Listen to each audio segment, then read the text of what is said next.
Hello, everyone. Welcome to the Gameoverse podcast. How are you all today? I'm joined by Wasabi, Ice Cream, iCarly, whatever his name is today. What up?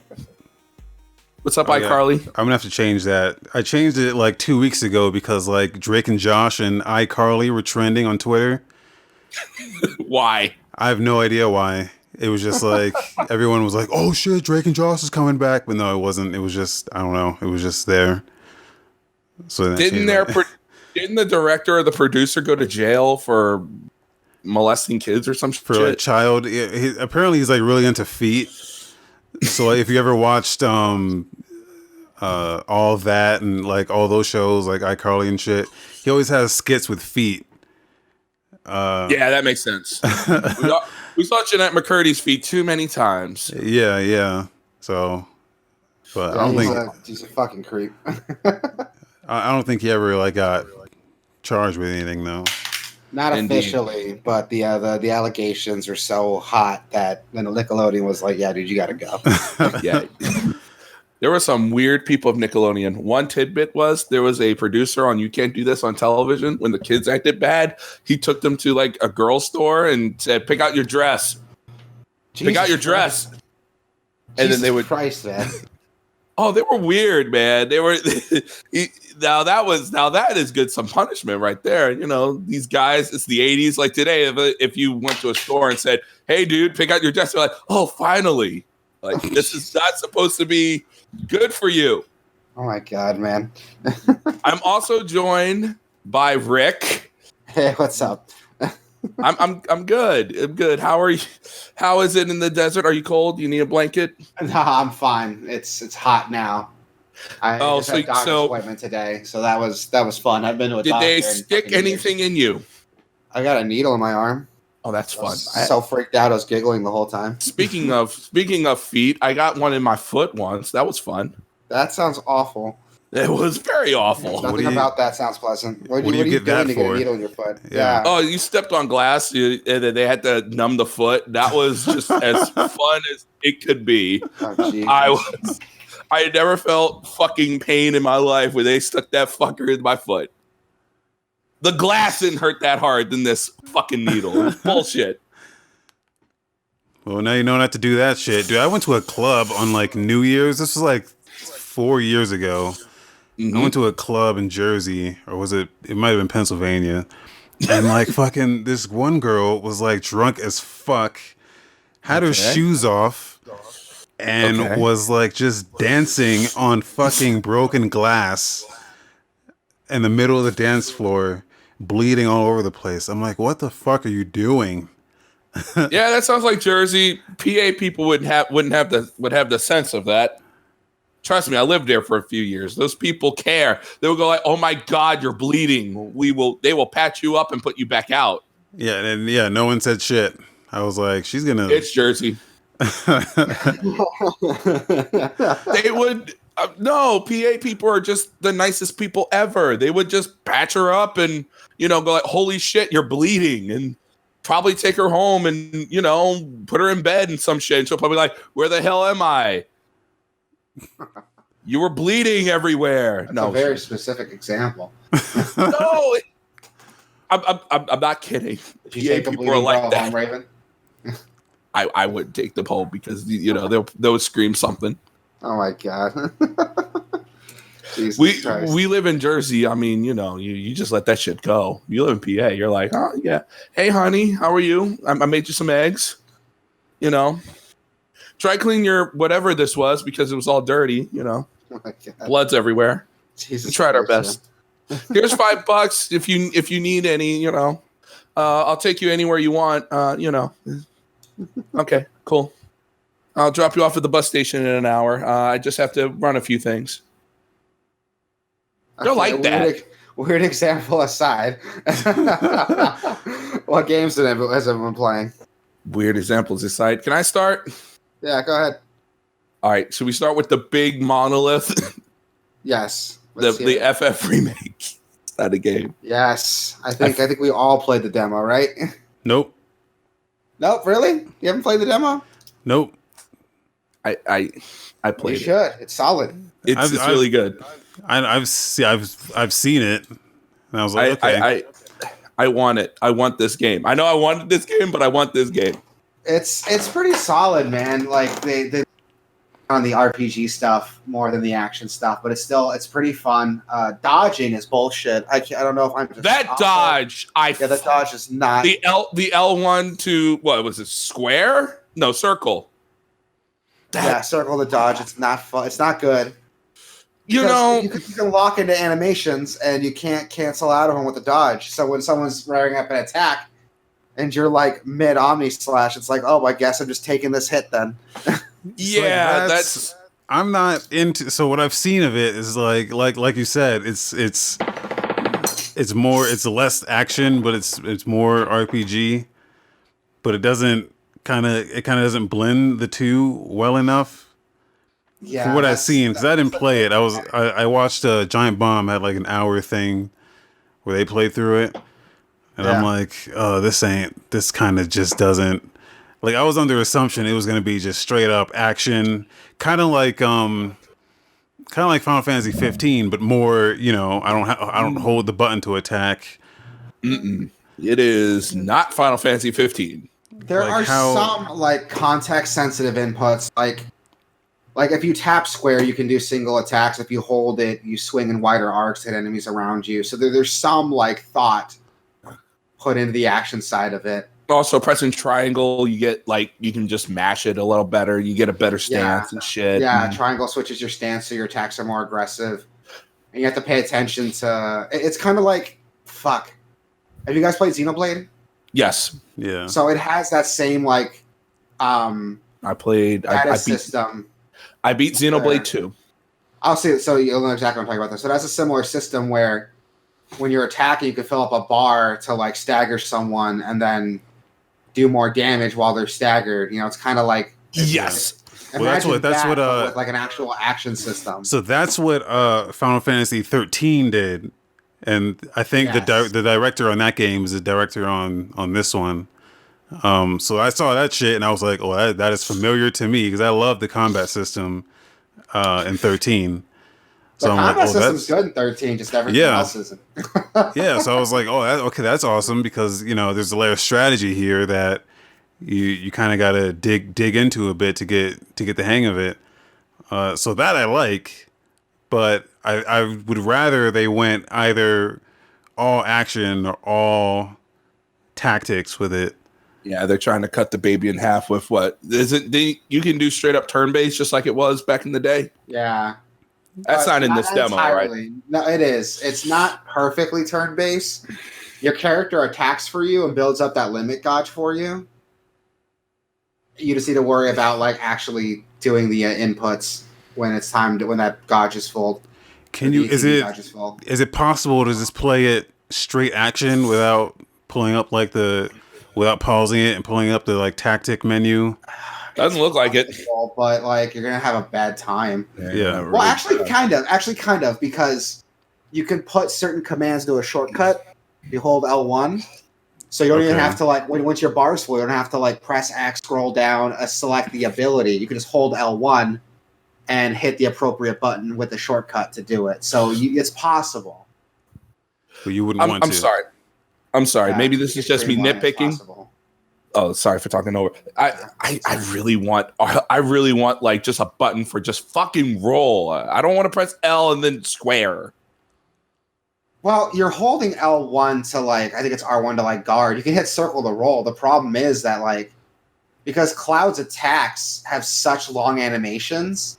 They sure do. That when you're attacking and you see a move coming, like the last boss in it, it has this AoE attack where it just shocks everything around it. I hate that. I hate it because you're playing as Cloud and you're mashing the attack button to fill up that gauge and to do damage, and you see it coming and you're like, oh, I'm gonna dodge roll, but he needs to finish up his attack before he could do that, and by the time he's done, you've already been hit. It's fucking frustrating. And also that I thought it was outside of the electric attack and it hit me. I'm like, that is bullshit. And there's a couple times where I think I'm out of it, but like I don't know, like my pubes were still in it, and I got fucking shocked or something. It's a lot more specific than it has any right to be. I wish what they should do is Probably give will. your dodge like a window of invincibility. If it's not going to be like reactive, they should at least give it a window of invincibility. So if you dodge at the right time, if you're still like within the swing, it won't hurt you. You know what I mean? Is there no parry system in this? Yes and no. If you hold L1 to guard, but it's the same problem. You got to wait for your animation to finish before you can do that. And if you switch your attack style to, I think it's called Punisher, where Yes. it changes the arc swings to be more specific and do more damage, but you move slower. And if enemies do a melee attack on you, you'll counter. Okay. But then it's kind of finicky because if you're already attacking, I don't think it'll work. Also, At least it hasn't with me. It's really weird. I'm like, there's some good ideas here. They just tweak some of the invincibility frames. They let you cancel out of your attacks with the dodge. I think they can have a solid game here. I think so too. Here's the thing that I hate, and a lot of games do it because we're all lazy fucks. I'm tired of the tutorial. Like, hey, press circle to do this shit. It's like, oh my god, do you have to baby every single fucking thing? I don't mind it so much because there is a lot to explain in the demo. But once you get it, it kind of fucks up for a while after it once, and it's like, okay, good luck. And for the most part, it's fine. Yeah, for the most part, it's fine until you get to that last boss in the demo. Because leading up to it, I'm like, okay, this is pretty solid. I'm dodging attacks pretty reliably. I'm not having to abuse health items. Once you get to that boss, fuck, dude. I thought I was doing fine until I reached that boss. Boss, he wasn't ready. You wasn't ready for it, and that thing was just, hi, we're just gonna spam bullshit. Oh, use electric attacks. You're like, I don't have enough MP for this shit. Exactly, and it's kind of frustrating because it's weird because the action stuff when it feels like an action game, it's pretty solid. Right. But when you're stopping to go into the menu, it kind of pulls things back a little bit, which I thought would work pretty well because it gives you time to breathe. No. But it doesn't. It kind of just halts everything. And when you're going to the action menu for everything, to use items, to cast spells, the game, what I would like to see, maybe there is, I didn't have enough time in the demo, if there's more shortcuts. Because if you hold like L1, you see a list of shortcuts, so you don't have to go to the menu to use your abilities. Right. Or there's another set of shortcuts for like my teammates, so I'm not having to like cycle through that menu. I think it would be a little bit better. But for the most part, I could see the potential there, but it's not perfect. If you're going in expecting a more action focused game, it's not perfect. So all I've seen from it is the opening Mako reactor scene. Mm-hmm. Yeah, that's what you play through in the demo. That's okay. That's it. So it seemed like incredibly, like the gameplay there seemed super ancient, man. Like just a straight ass hallway. Yes. Well, that's another thing that bugged me, and I'm hoping it just feels like that because it's the first. That's how it was in the original. That's what I mean. Yeah. They're trying to keep it faithful to the original. I mean, that game doesn't open up until like several hours in, but yeah. And well, that's why I'm kind of hoping that it's like that because it's a tutorial level, so that's why it's so hand-holdy. It should open up later, though. From what I've been told from people who played the game early, it does open up quite a bit after the Mako reactor, but I don't know. Only time will tell. Maybe they'll release another extended demo before the game comes out. We'll see. It is very cutscene heavy, which I'm very surprised. That was the other thing I was going to say. Is it seemed like it was way too many cutscenes.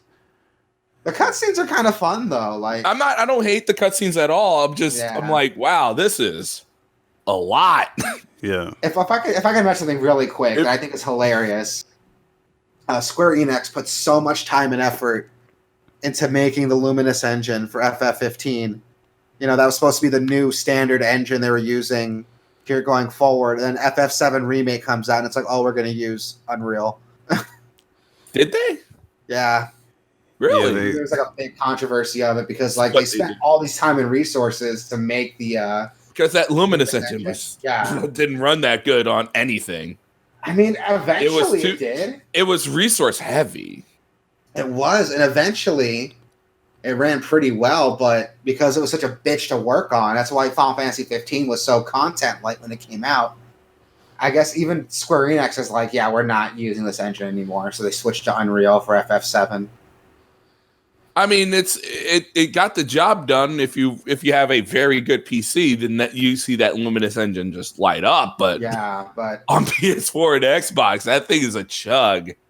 I wouldn't know. I played it on my PS4 Pro, and I was able to prioritize the frame rate over the graphics, so it looked fine to me and it ran pretty well, but it still wasn't hitting consistent 60. I never saw FF15 run at a consistent 60 until I played it on my PC.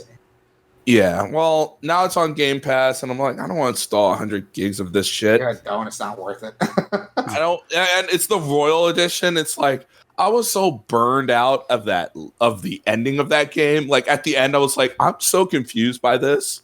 Dude, don't even fucking get me started. Like, the story in FF15 is so frustrating. It's the most... fuck it. We're doing this. We're doing this. Okay, so what is up with this bullshit that the game stresses Luna Freya, the love interest, for so long in the game? You see her fucking twice in the game, and you expect me to believe that for some reason, because these two met when they were kids, they're going to spend the rest of their afterlife together? Fuck you. Like, no. Like, that character was not interesting at all. The ending was stupid. And the fact that there's so many plot holes. Oh, fucking Prompto comes back. It's like, yo, I'm a clone. If you want to figure out how I came to that revelation, give us $10 and play my fucking DLC. And that's literally how it plays down. If you play Vanilla 15, you separate from him and he comes back like, yo, I'm a clone. We're not going to go into it because we have DLC. Or you go into the future and it's like, my cook is blind now? What the fuck? And again, it's like he's just blind, and it's like, oh. But he's blind, but he can still cook really amazing food. That's a superpower. Holy shit! It's so frustrating. Like, that game was so. What are you, the Daredevil of food? How the hell did you manage? He's like, I cooked this with my eyes closed. I'm like, holy shit! And don't even get me started on the fucking NPCs, dude. Like, anyone who's not a named character looks like a Sonic 06 background character. It's so frustrating. Dude, and the animations are so canned and boring. It's like, fuck, dude, are you serious? Every quest in that game is a fucking fetch quest. Every single one. Exactly. Literally. And it came out the same year as Witcher 3, which has fantastic side quests. Like, it drives me crazy. Like, I'm only so frustrated because I love Final Fantasy and I love Square Enix, and it hurts to see this shit. It fucking hurts. I got the platinum trophy in that game. I did everything there was to do in that base game. Great job, moron. Jesus, why? Because it was so easy. It was the easiest RPG I've ever played in my life. I got every character to level 99. Didn't die a single time. The one time I died was when I got the flying regalia and I crashed it into a mountain. And I was like, "Oh, that's what the game over screen looks like." I also have the flying regalia in Forza, and it flew right into the sand. I did not even care enough to get as soon as I beat the game, I was like, okay, I'm done. Fuck this. I had no reason to go back to it. Like, it's unfinished. Like, you can tell there's so many plot holes in it. There's so much content that feels like it's gone. And that butchering of a classic song with Final Fantasy, I just want to just shake them. It's so frustrating, and it's like, really, like, you expect this to be like the new Final Fantasy game. This is what's worthy of a number now. At least 13, as much shit as people talk about, it had a complete story, and everything was resolved pretty well. But at 15, no. It took them 2 games to get there, but they got there. I mean, they even have a third game, but all right. That's so frustrating. I'm sorry. I have to cut this off, but we have to keep going. That's fine. If you want to hear me bitch about Final Fantasy 15, I'll make a video on it. About why Final Fantasy 15. Yes. No one else is. Well, everyone else has already done it, but no one did it angry. So. Well, yeah, they should. That game needs to be raked over the coals. That's so frustrating. It is. But I paid $60 fucking for that game. I bought that game day one. I bought the fucking anime, dude. I bought the fucking movie. I read it. I read it, and I played it, and I was like, "What the hell did I play?" It's one of those games. What the hell did I play? All right. and last thing to end on, the fucking game has clips from the movie in it. Great. So if you haven't seen the movie, you don't know what the fuck's going on. Yep. Ah, God, man, what the fuck, man? At least for FF7 is going to be better. Hopefully, fingers crossed. We'll see. Hopefully, I'm not so sure anymore. What was Sephiroth sound like? He wasn't in the demo, but I know. If we're talking about FF7, they replaced the voice actor for Cloud. I don't know if it's gonna be the same voice. I don't like it. It's so whiny bitch face. He's always been a whiny bitch face. He seems fine. Like, okay, then it fits the character.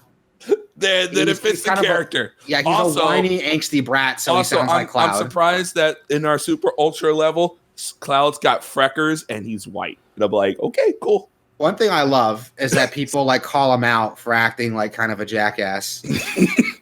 like there's this bit where like, God, what does he say? What does he ask him? Garrett like asks. Garrett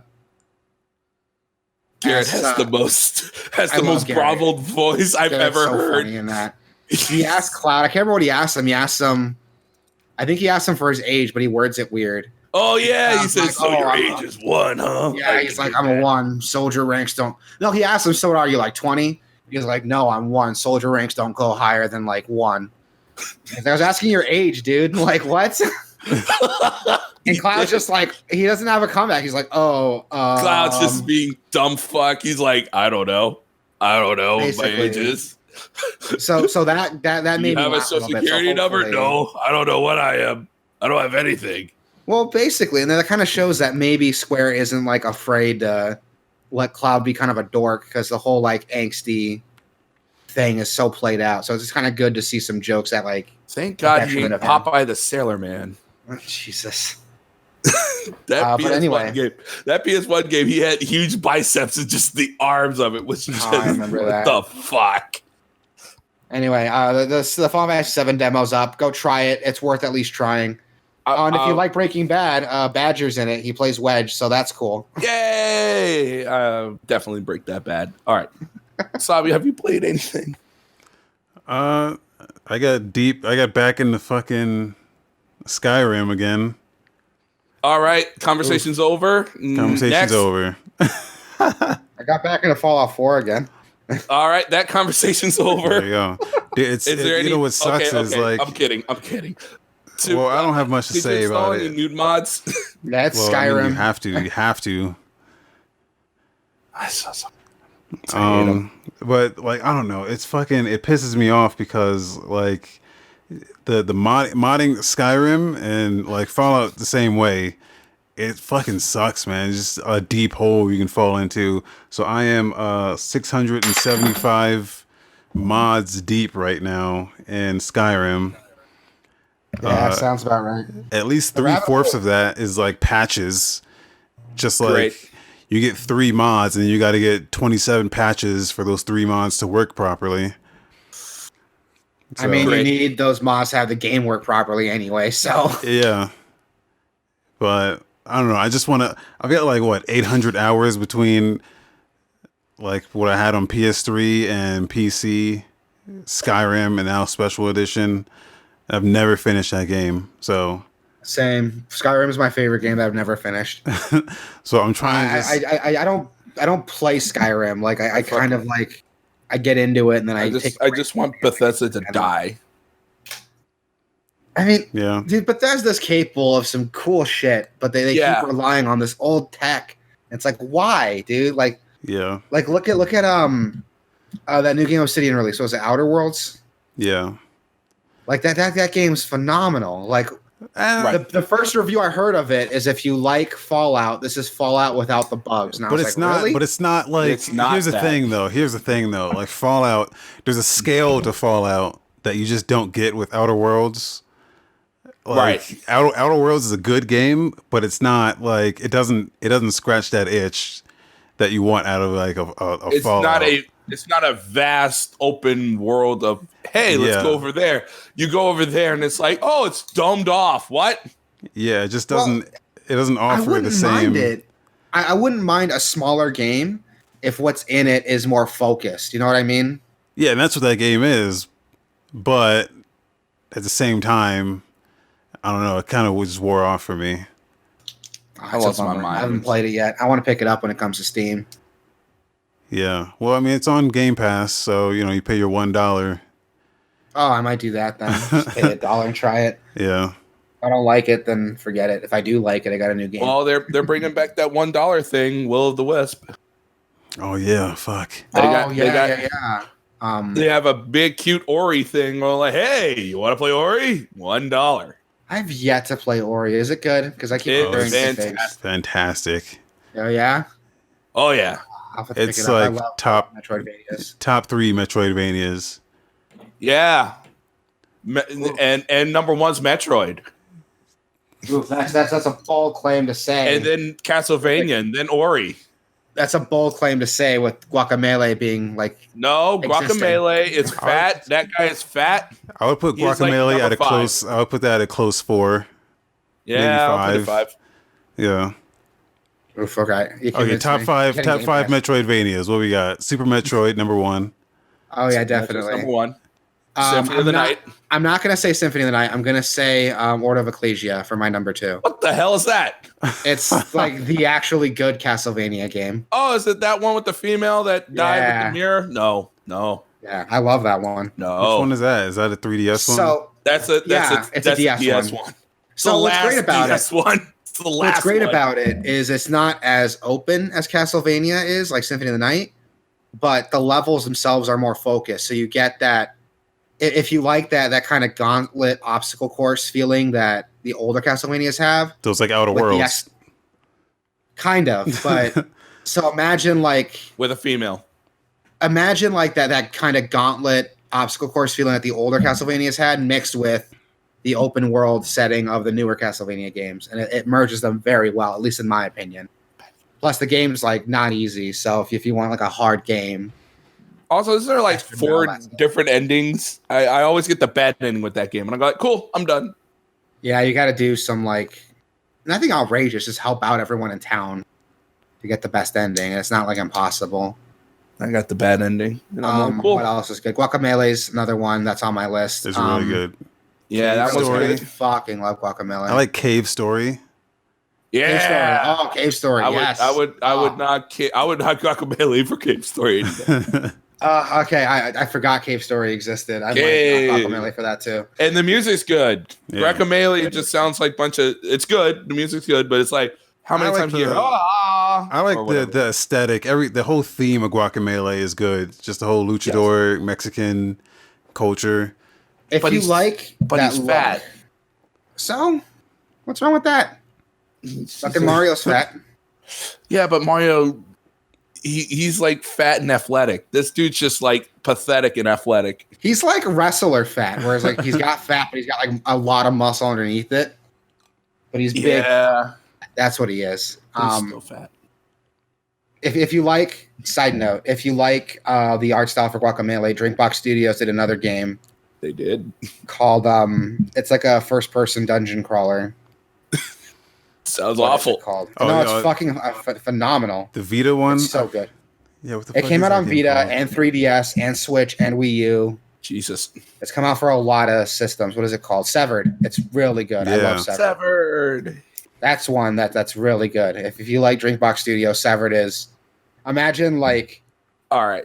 Imagine like Alice in Wonderland mixed with like this dark gothic art style. But with the Guacamele like color scheme, it's really cool. I love it. Yeah. So who gets number 4 and 5? Oof. That's a good question. I guess I haven't played as many Metroidvanias as I like to imagine.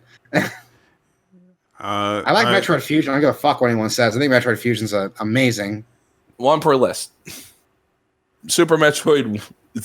1 per franchise. That's right. I mean, Metroid Fusion, Metroid Zero Mission, or whatever the fuck, they would all win. Yeah, I would put Ori, like an Ori number 4, and then I don't know, number 5. Oh wild God. card. Oh God. How can I forget it? Someone's bowling. God, what was it?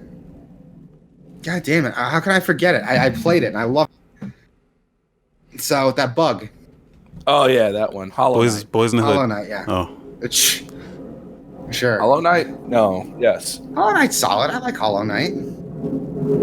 Yeah, that one's solid, but I don't think that one hangs. I would count it. I would count it. All right. Anywho. Well, we had so our on top 5 of that- there. Yeah, there we go. We got it. And anyone, the 2 of you listening to this podcast, go buy them. They're all amazing. Yeah, and then soon enough, we'll chop this show in 90 minutes and then have progressive ads. It's going to be great. there's more. I Than can't 10 wait till we people get to the fucking day listening where we this. chop this in the 90 minutes and we just run fucking ads.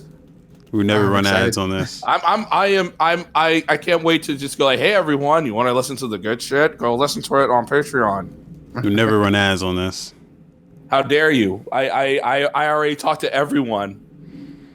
I was on the phone all night talking about ad companies going like, I need progressive. Well, if you're one of the 2 people listening to this, let us know your top 5 Metroidvania games. Yeah. In the comments. Send in the comments and send it on Twitter. And it doesn't have to be 2D. Like, I would argue that like the first Batman Arkham game is Metroidvania, but in 3D, and it's I think it's the best one. Okay. Control is a Metroidvania game. Oh, is it? Sure is. Yeah. Yeah, it totally is. Yeah. Oh shit. Okay, I'll pick it up then. Yeah. That's another one on my list. But like after Quantum Break, I was like, I don't know if I want to try Control. Oh yeah. Yeah. Control's good. No. Control Yeah, I'll nails check it out. it nails everything and they were trying with that game. All right. Oof, you got me excited. All right. Gotta keep it. I got one last game. We need to talk about one last one. Yeah. Is it go- Ultimate Country? It's That's a what new I'm playing. game. It involves concrete and a genie. Boys in the Hood. Yes, Boys in the Hood. It's but except for the people that are bullying are assholes and not threatening at all, and I want to kill all of them. Concrete Debbie Does Genie- Dallas. Yes, no, there's no fucking in this. I mean, Probably a lot better for less. There's one girl and 4 guys, so it could be Debbie Does Dallas. Okay, what game is this? I know I've been fucking with you, but like we're This is a game that came out in October. This is like it's one of those art project games. It's very, very colorful, but it's not a game kind of thing. There's no combat. You paint the walls, and this kid's getting bullied, and his town's kind of run down, and everyone moved out because shit got real. And the bullies took over. Like, they're scared of these teenage bullies, and they took over the town. It's like, fuck this game. And then he got bullied, and now he found a magic paintbrush, and now he paints stuff and makes things come to life, and he's gonna bring back the town to life. It's like that's the whole game. Was you paint shit, you make stuff. The game tells you, hey, how about a sun on the mural over there? Okay, okay, I'll go do that. And he talks too much. I hate this game. To those of you listening, I was watching the trailer for Concrete Genie while Raven was talking. It actually looks pretty solid. It's solidly shit. Isn't it one of those games for change games? Yeah, it's one of those. What is Like- Games for Change? What are you talking about? What So is this? every year, I guess like when the Game Awards started back up, they added this new category called Games for Change, and it's basically where they nominate the games like Life is Strange and like shit that just makes you feel something. Oh, these are shit, I know what definitely you're a talking about. So this is definitely a field game, and I'm like, I'm not feeling it. I'm too. Whoever these people are need to spend some I time know in what you're talking about. fucking Chicago or some shit. So 'Cause like, they have no idea. God, like what is that game? Baba Yo. No. Yeah, Baba Yo, I think was one. Oh, yeah. What's another one? That Dragon Cancer, like those types of games. Yeah, that are like, yeah. Here's Definitely an that emotional Dragon experience. Cancer. Yeah. Okay. Celeste. I mean, if you're into that kind of thing, I'm in the camp that games can be art too. It's not even games can be art. This game is definitely art. It's just there's no anything to it. It's just one of those girly games that people that they don't play. And it's like, oh look, here's a paintbrush. The only combat in it is getting bullied by the fucking bullies and then being shoved into a fucking trash can. and then you have to go find your brush again. It's like, oh, it's this game. And the only time you get something is when there's a new genie person that unlocks doors with electricity. I'm like, there's nothing to this game. I think it looks pretty interesting. I might check it out. Yeah, well, check it out. I'm playing that. I'm still playing Devil May Cry 3. No, So that's a better game. Those of you who heard the last 2 podcasts, I'm still playing it. 3 weeks later, it's still phenomenal. No, that's a better game. On Switch. Did you finish it yet? I finished it. I finished it as Dante. I'm playing through it as Virgil. I'm playing again on. Still fucking phenomenal. Good. It's really good. I've dumped. I want to say over 30 hours in it. And the game cost me $20. Go play it. Sounds good. It's so good. I love Devil May Cry, and this is like the best version of Devil May Cry 3. Those of you who, all 2 of you who listen to this podcast, and the 1 of you who listened to last week's podcast, Yeah, go check it out.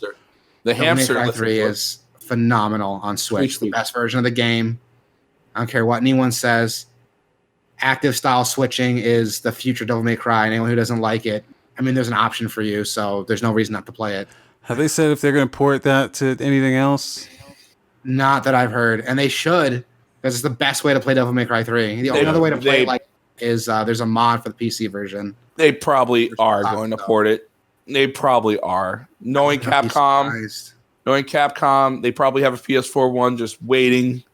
You know, it just seems unrealistic to them, but whatever.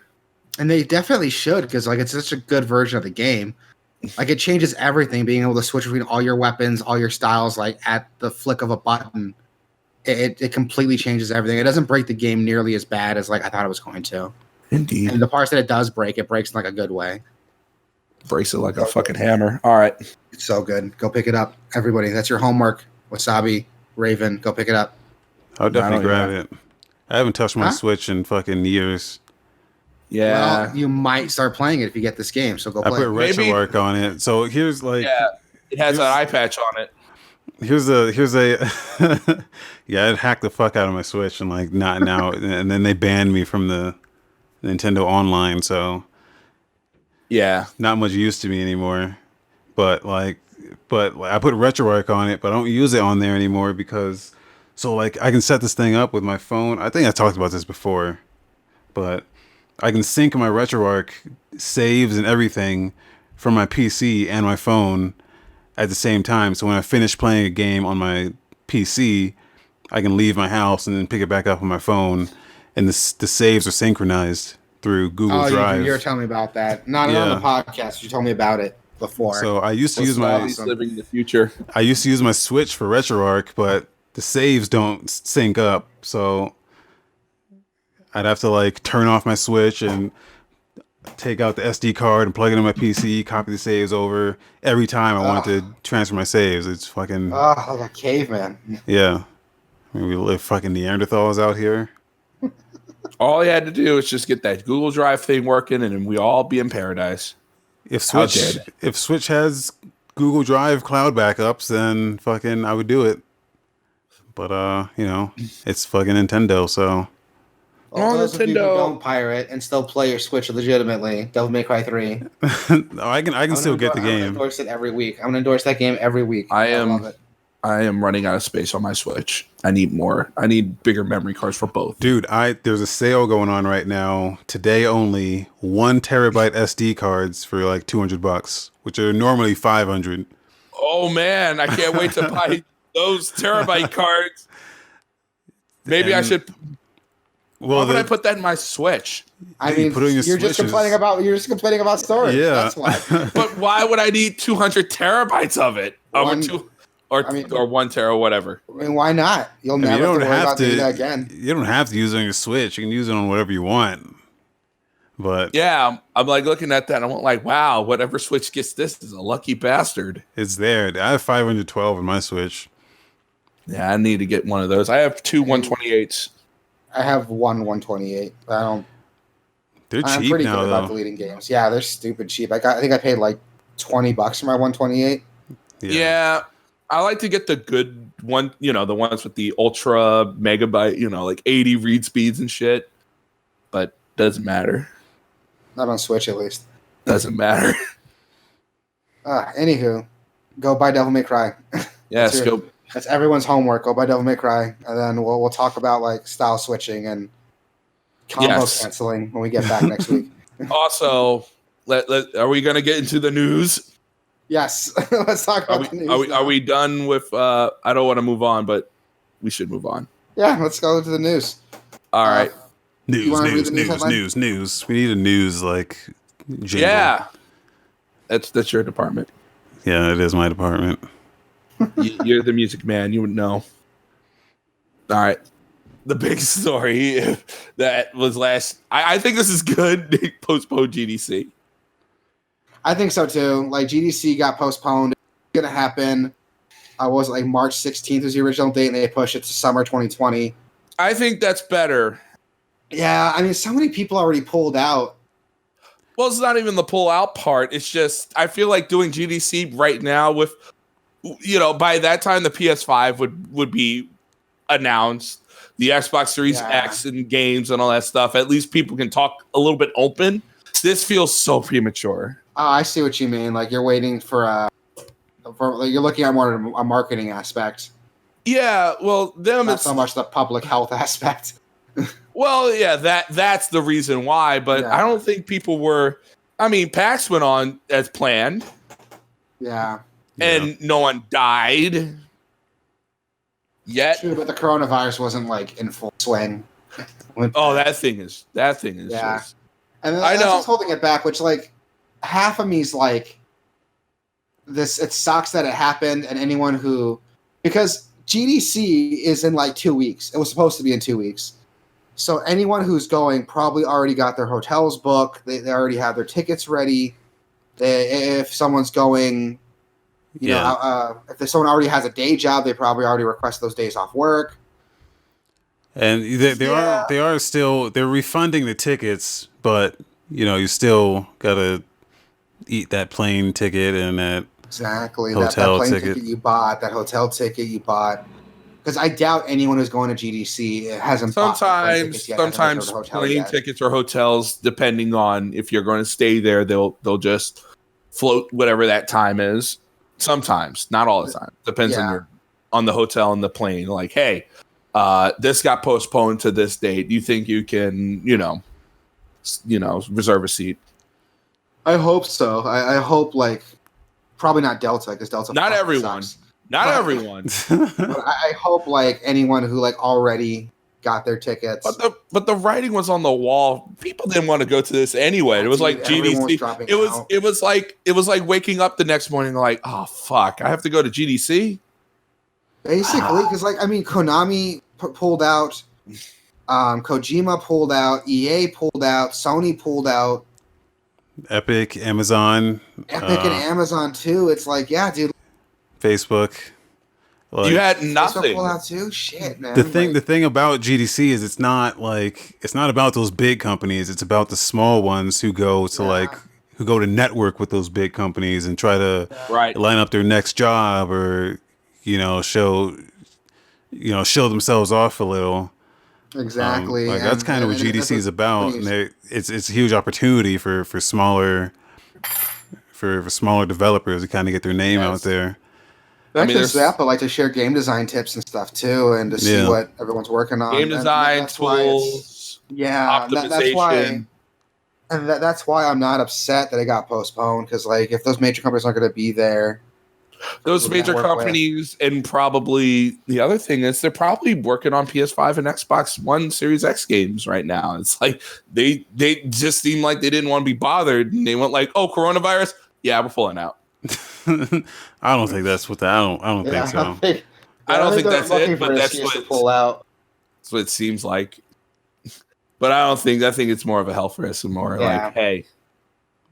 But which good on them, man. They're saying everyone who's supposed to speak, they can submit their talk in video form, and GDC will post it to their YouTube channel. Great. That's good. See, that's good. They're at least taking steps, and I'm hoping, fingers crossed, that we do get some pretty cool stuff. Yeah, I know Kojima was supposed to speak. I really want to know. I want to hear him go in depth about Death Stranding. Yes. Like, Well- I need to know about that. Yes. I think we all need to know what the fuck we were thinking. I don't know if you ever been to the GDC like YouTube channel, but there's some like really cool stuff on there. Just I'm sure of it. I'm sure of it. It sounds like a good resource if you're a game developer or someone that's into that back end. yeah. They'll still be live streaming the Independent Games Festival and the GDC Choice Awards on Twitch during their original date. So March 16, they're gonna be streaming on Twitch. Well, the show must go on, even though there's no show. Yeah. It must go on. I bet because those things were just locked and they couldn't move it. Maybe. I don't know what, like, if they were planning to stream those anyway, or if they're just going to reformat those into... I just think they should just move GDC to summer anyway. It's hot out. People are a little loose, and it's cold now. Well, isn't it in, like, San Francisco? Is that where it is? Yeah. It's already going to be and pretty plus, warm. it's all in. No one's running a booth outside of GDC. Yeah. Right. But I mean, it's good for them on doing it, though. I'm excited to see because it's a bummer to hear people pull out. So it's good to see that they're going to be coming back in summer. And just like you, I'm curious to see what the fuck Kojima was thinking. I want to see this man justify Death Stranding. Yeah. Not even justify. Just like, I don't think it needs justification. I think I think it has value on its own. But I just have to see where his like head was, like how he came up with. I guess justify was the wrong word. Elaborate. It's probably the better word. Yeah. Explain yourself. But I definitely agree. Explain yourself about this. Why did you do this game like this? I still have yet to play it, but I'll probably pick it up one day when it's like. You'll pick it up when it's on PC. There you go. yeah, actually, I don't know if you just want to jump to that, but they announced the Yes. PC date, June 2nd. June 2nd. Which has me excited. I get to play a superior version of the game. Waited. Do you really want the superior version of that game? That game's not good, even if it is superior. I'm buying it, dude. I'm buying the collector's edition. Oh, you guys are I'm stupid. getting. You're such a Kojima slut, man. I know. Like, I'm not. I can't. I'm tapping out of that. I am. Dude, like, I'm the same way with. I gave Kojima my 60 for that game on PS4, and I played through it, and I was like, I just want to. I know some people are like, oh, what's such an amazing game? I'm like, you guys are idiots. I mean, it depends on what you go into that game for. If you go into that expecting a fun game, yeah, you're not going to get it. But That if you game, want something different, that game was like straight up PS2 era bullshit. I think that was the point of it, though. It was supposed to be this like. It wasn't supposed to be a quote unquote fun game, right? It was supposed to be like an experience. I did not know that games was not supposed to be fun because I had a painful of a time. I don't know. I don't know about that game. It's I like it. I like what it's doing. But I don't like playing it. I don't know. Maybe I do though. It's weird. I'm just really excited that fucked up, man. I'm just really excited they have those Half-Life crawler things, and I'm like, good, that'll make life better. Thank God. There's a bunch of Half-Life items in it. Half-Life and Death Stranding together forever. Yay. I'm like, oh, good. While we're talking about how is it that we get on Death Stranding every week? Jesus. Because it's that game, man. It's that game that you keep thinking in the back of your head that the creepers or whatever the fuck they are, they're gonna kill you. There's three things we always gotta tackle. It's Kojima, Kingdom Hearts, and Final Fantasy. You're not wrong. I feel like Death Stranding is like the Twin Peaks of video games. It is. You either love it or you hate it. The people who love it are morons. The people who love it think the people that hate it just don't get it. And the people that hate it think the people who love it are pretentious. I can tell you all day and all night why I hate this game. We should dedicate. Here's what we're gonna do. We're gonna settle this once and for all. Not this week, but next week. We should have a stream dedicated to Death Stranding. Just talk about Death Stranding, get it all out there about why it might be the best game ever or the worst game ever. It's all those things mixed up together in hot pot of dog shit. Jeez. It did win a lot of awards for an award show, so I don't know what the fuck that means. I just like what it's doing. It just does shit that nothing else does, so I respect it for that. You know? Yeah, I respect it for a lot of things. Even if it's not entirely fun, I can respect what it's doing. You know, aside from a game like Pokemon, where Pokemon has a very strict formula it follows and never changes from it. I cannot respect that. Like, why can I not? And everyone fucking loves it.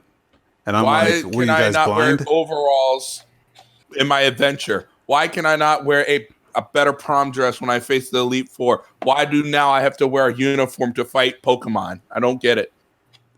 Exactly. Key points right there. Yes, key points. I have it's coming from someone who's every time we fucking get on a subject, it's coming from someone who loves Pokemon. I've loved Pokemon since I was a kid. After playing Sun and Moon, I have no interest in Pokemon anymore. Same.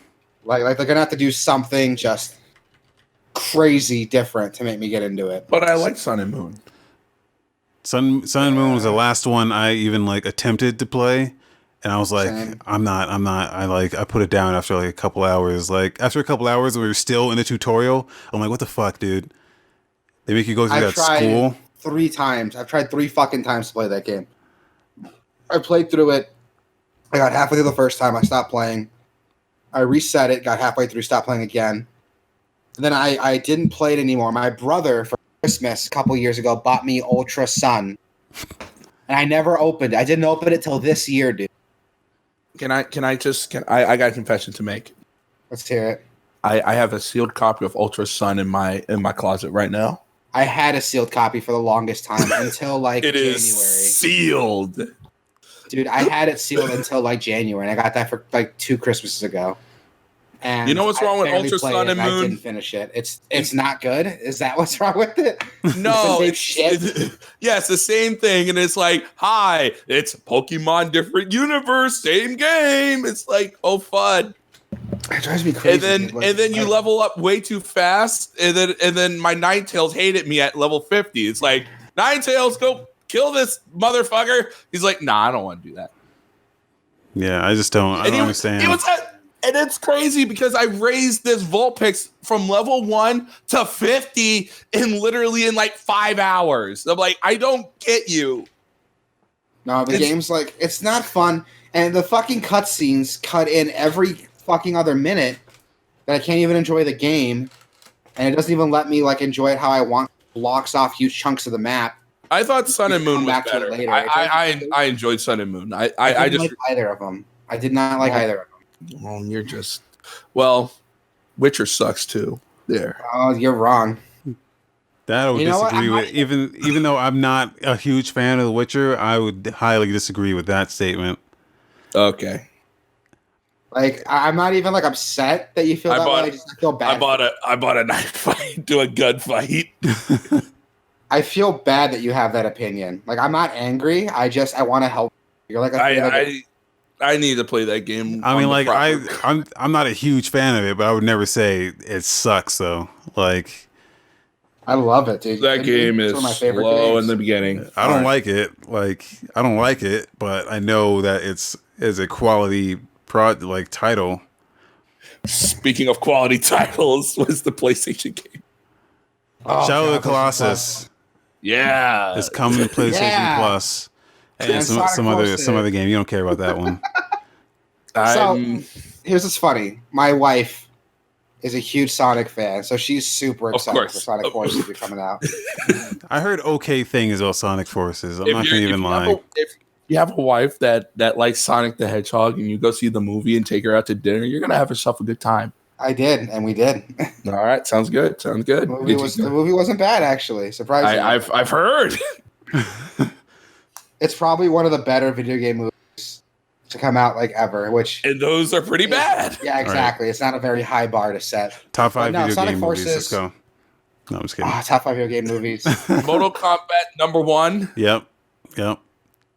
That's it. Everything else is just trash. Yeah, they're all shitty movies, so that's why I can't. No, if we're talking I like the Postal movie because it's stupid and silly, but it's so stupid because Uwe Boll made it.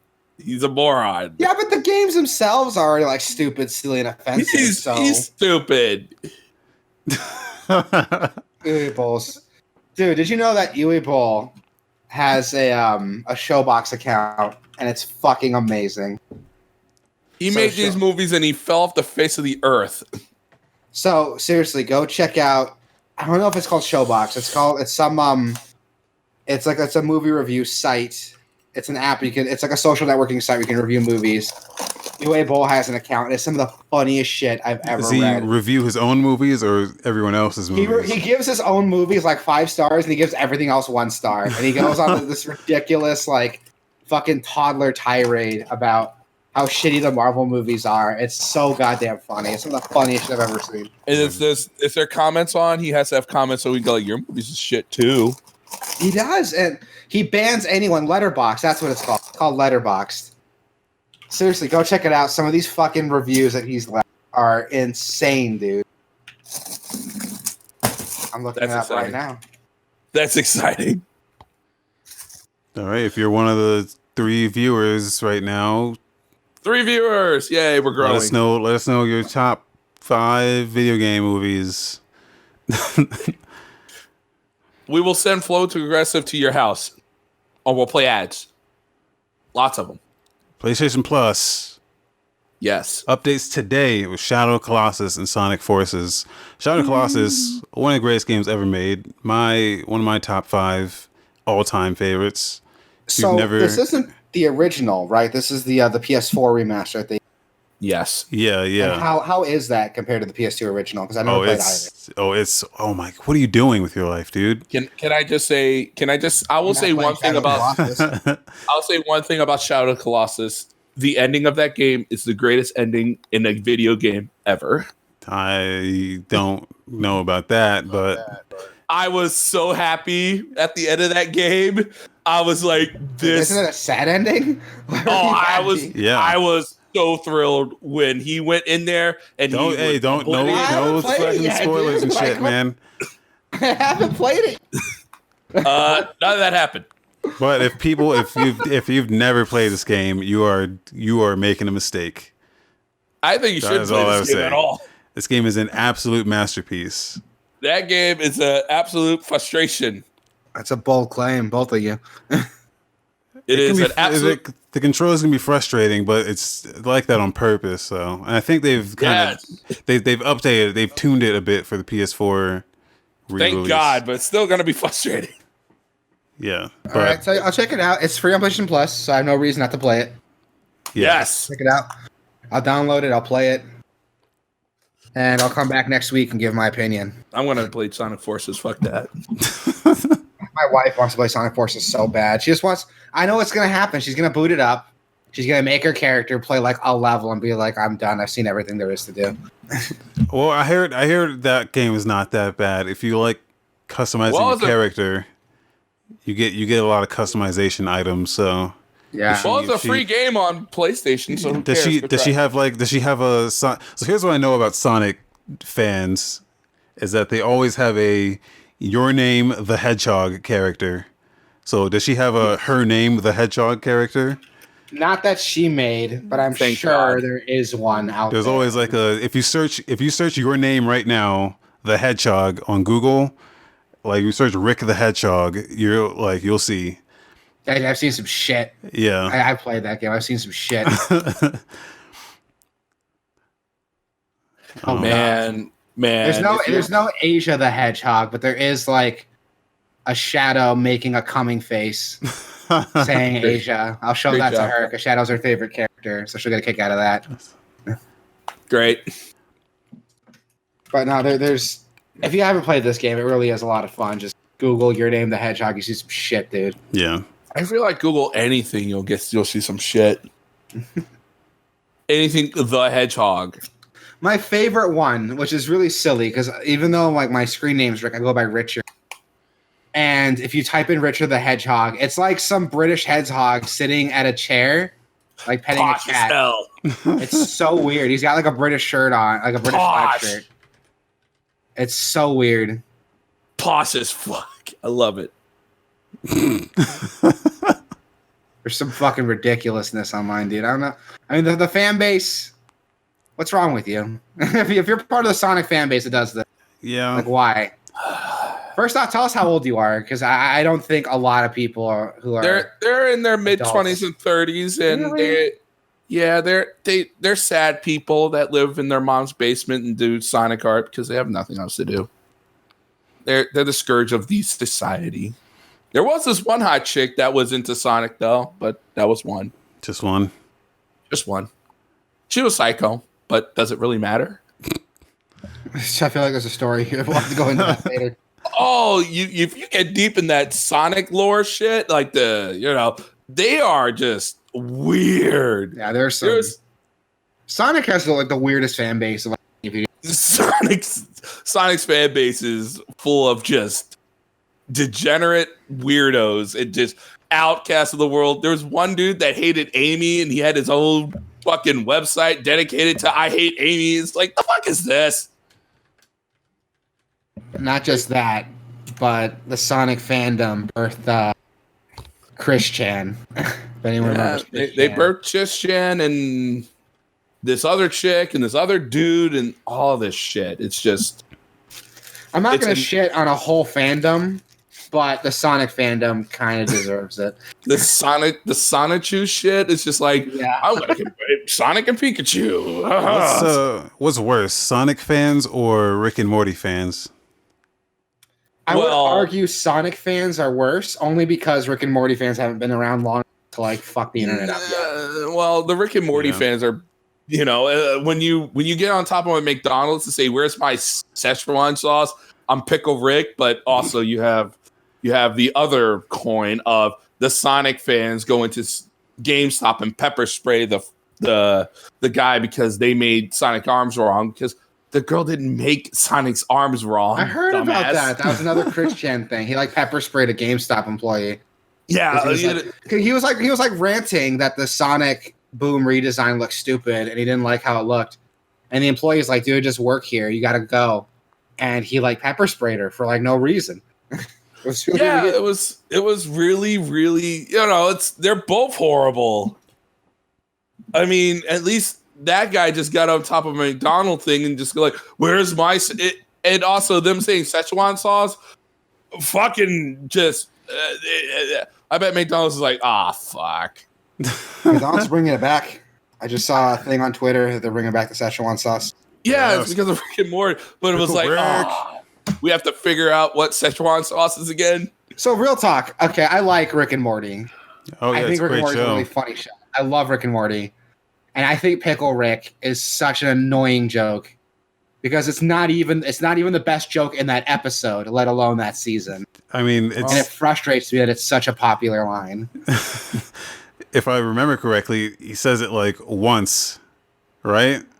He says it once. He says it I'm once. Pickle Rick like once, and it became like yeah. a huge thing. Yeah. Well, that's how things happen sometimes. You only have to say it once and it goes. It's not even the funniest joke in that episode. Solid. And like that's the one with the Rick and it's like It's a whatever. Bad whatever. Yeah. The fucking internet breeds stupidity. And I'm not going to opposite- pretend I'm much better because like some of the dumbest shit has made me laugh. I've made It's great. dummy shit before.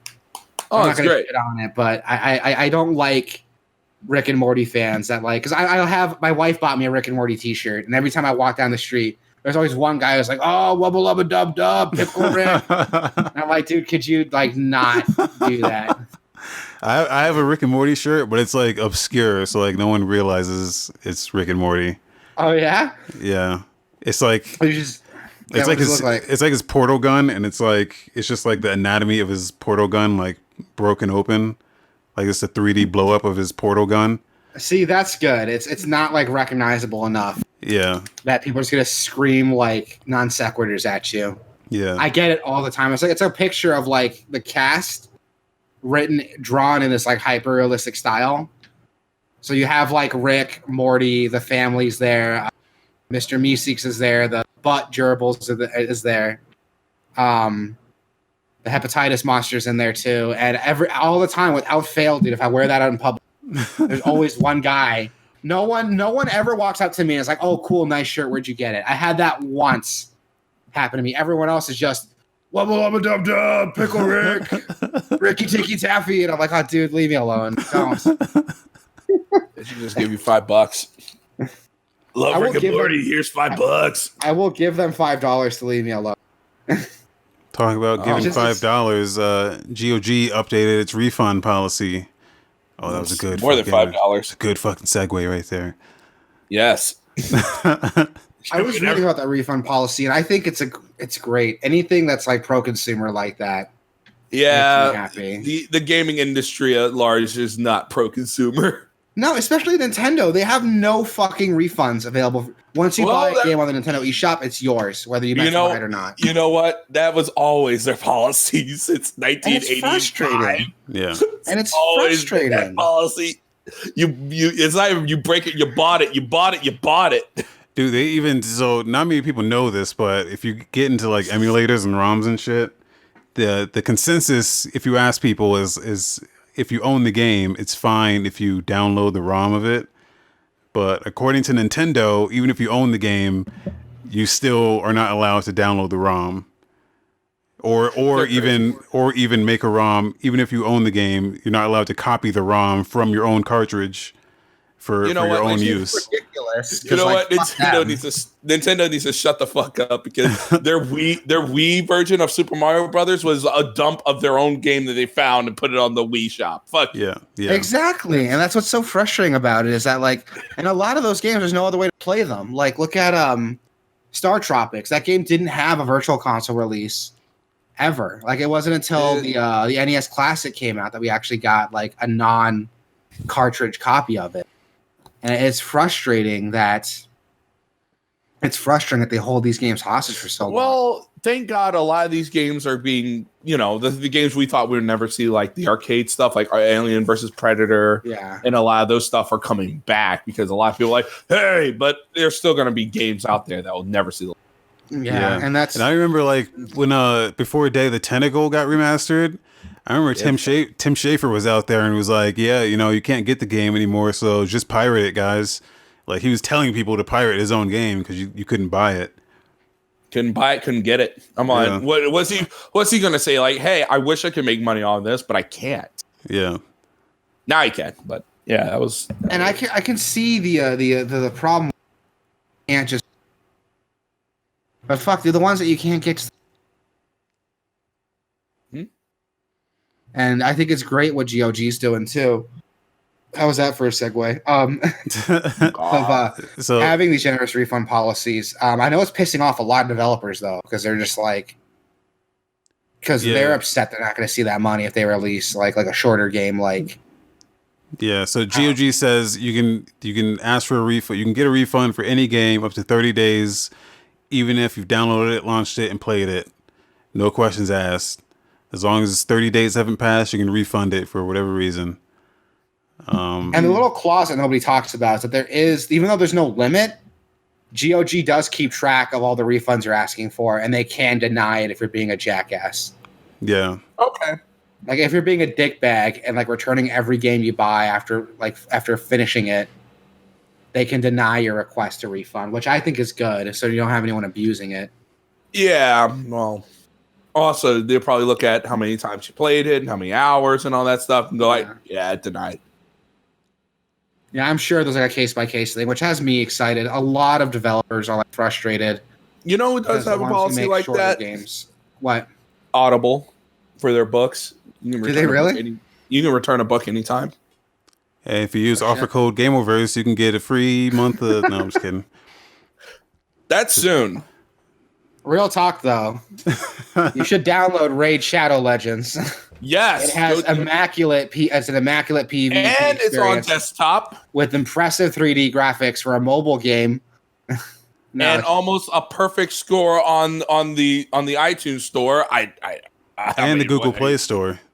I know, and the Google Play Store. I mean, and it's on desktop now. Go do it. Is it really on desktop now? Jesus Christ.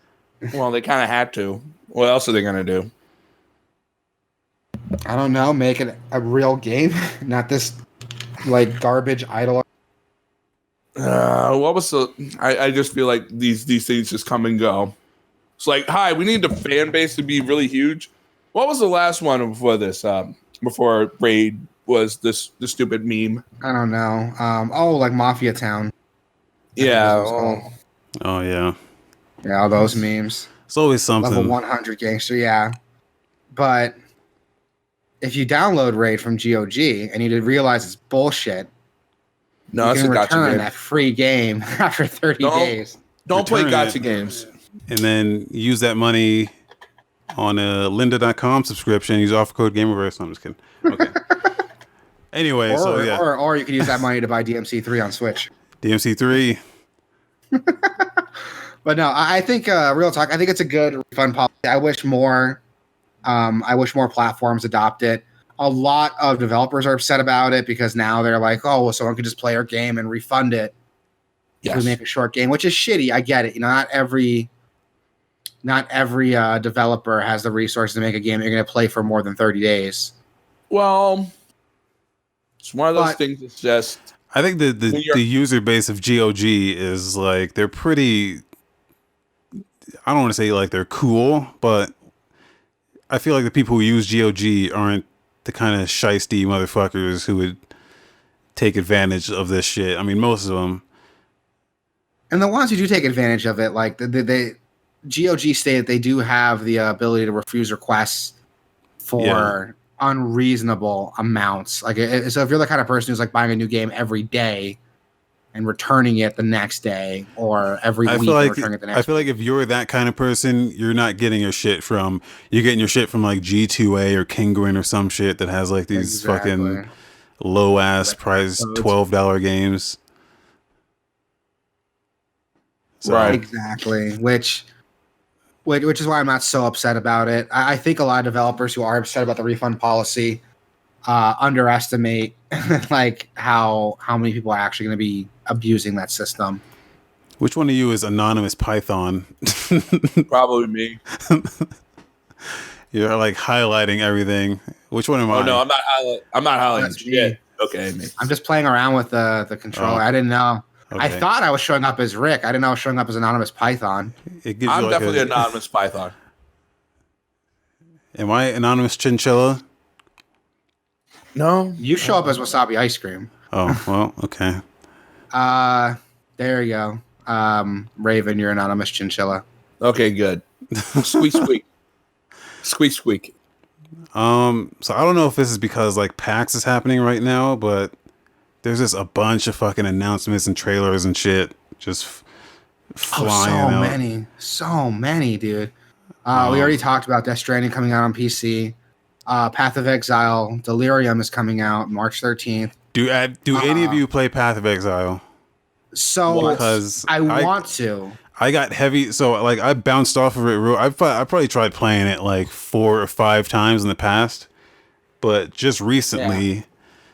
So you've seen the skill tree, right?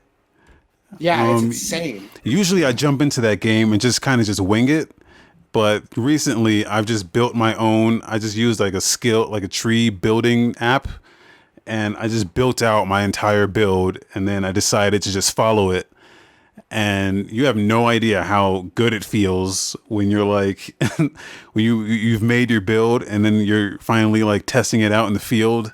And like you're leveling up and you're like, okay, if I just put this here, I can finally this is the last key to the puzzle to get all my strength in. And I don't know, there's a lot more attachment to your character when you make your own build. You forget that I'm a Diablo player, so I know exactly how that feels. I'm not, but I usually just go into these types of games and just wing it, just like lay back and not think much about it. But I don't know. It felt really good. I made an elemental lightning witch, and yeah, it was just like it was. I don't know. It was I had such an attachment to my character. I want to pick it up. The problem is that I only have enough time for like one ARPG, and right now Diablo 3 is that. I'm liking this better than Diablo, to be honest. I haven't played it yet, so I can't say one way or the other. But Path of Exile, play right? If I'm right. Yeah. So every 3 months they release a new league. Last league was Metamorphosis, I think it was, where you collect a bunch of different monster samples, and then you can combine them together and make like a super monster, and you can fight it and get a bunch of shit. So that was cool. Oh, that's a really cool gimmick. This one's more of like a horror theme, like dark fantasy horror. So it seems really cool. That'll be out on March 13th. I'll have to check it out because I do like Diablo. Whenever I'm between seasons, for someone else to scratch that itch. Mm-hmm. Path of Exile sounds like it'll do it. It will do it. Which by the way, if there's any Diablo there, oof, I am so excited for the next season. It's going to be so good. They announced a bunch of new armor sets, a bunch of fun new builds are going to be coming out. They completely changed how the Canais Cube works for that season, which I know those of you don't play, you're like, what the fuck is he saying? But oh well. Any Diablo players out there? How often does Diablo 3 release like new shit? So they do a new season every. The last season ran till I want to say January, and this new one's supposed to be going on March. So every couple months they'll do it. But these seasons change how the game is played. So, like, let me give you an example. When you make a build, you can find legendary weapons and armor. Stupid stat increases. I'm talking like 300% to like a specific spell attack or something like that. And in the game, you can find this cube that'll let you input the ability from one weapon, one armor, and one ring.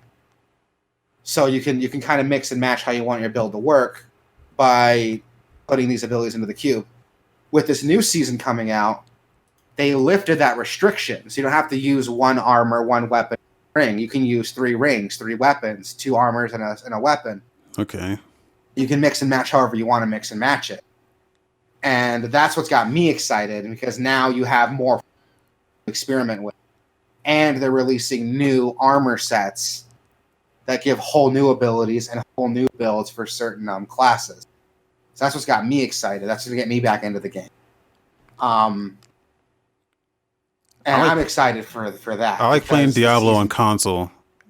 Really? Why? Yeah.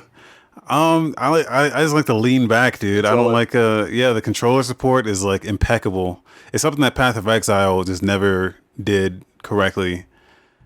Diablo just they changed their whole game to support controller. Like they added a dodge roll. I don't know if you played it on console. But I did because it was on sale, and I convinced my and I downloaded it so I can play with them. It's solid. Yeah. But I have so many hours dumped in the PC version. I can't that's the thing. Console. Yeah, me and Wasabi went through the PS4 version. I remember not finding that copy until I went to a Best Buy. It was so weird. Everyone was sold out of that game. Why are you buying a disc of Diablo? I don't understand. Yeah, I should have just went home and just downloaded it like I did. That's what I did. I almost thought about that, but I liked having physical things. Borderlands 3. Yeah, I was about to say Borderlands 3 is coming out on Steam. Borderlands 3 is coming to Steam. On top of Diablo, I'm also not a huge Borderlands fan, but I can respect Borderlands. I do like Borderlands, and to see it coming to Steam gets me excited. Have they announced prices yet? Is it going to drop for $60 on Steam? Yeah, it probably is. It's so frustrating. It's been out for like a year. Well, that's why you wait for the Steam Summer Sale when that game drops to like $30. That's what I'm going to have to do. Still not worth it. Really? I picked it up for $30 on PS4, and that game seemed like cut, copy, and paste stuff. I mean, there were so many advances to that formula. Destiny came out, which wasn't great, but did the looter shooter genre evolved since Borderlands?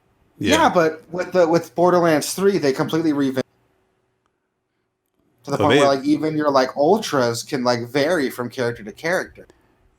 I bounced off of Borderlands 3 hard. That game, same. The worst thing about it is the dialogue is so fucking bad and it just never stops. Never stops. There's always someone's. I heard the jokes are super cringy now. Yeah, the game just doesn't hit like Borderlands 2 did. Like I ended up muting the entirety of that game, just muting it and just playing like podcast or music in the back. But then even then, the gameplay is just so fucking boring and samey.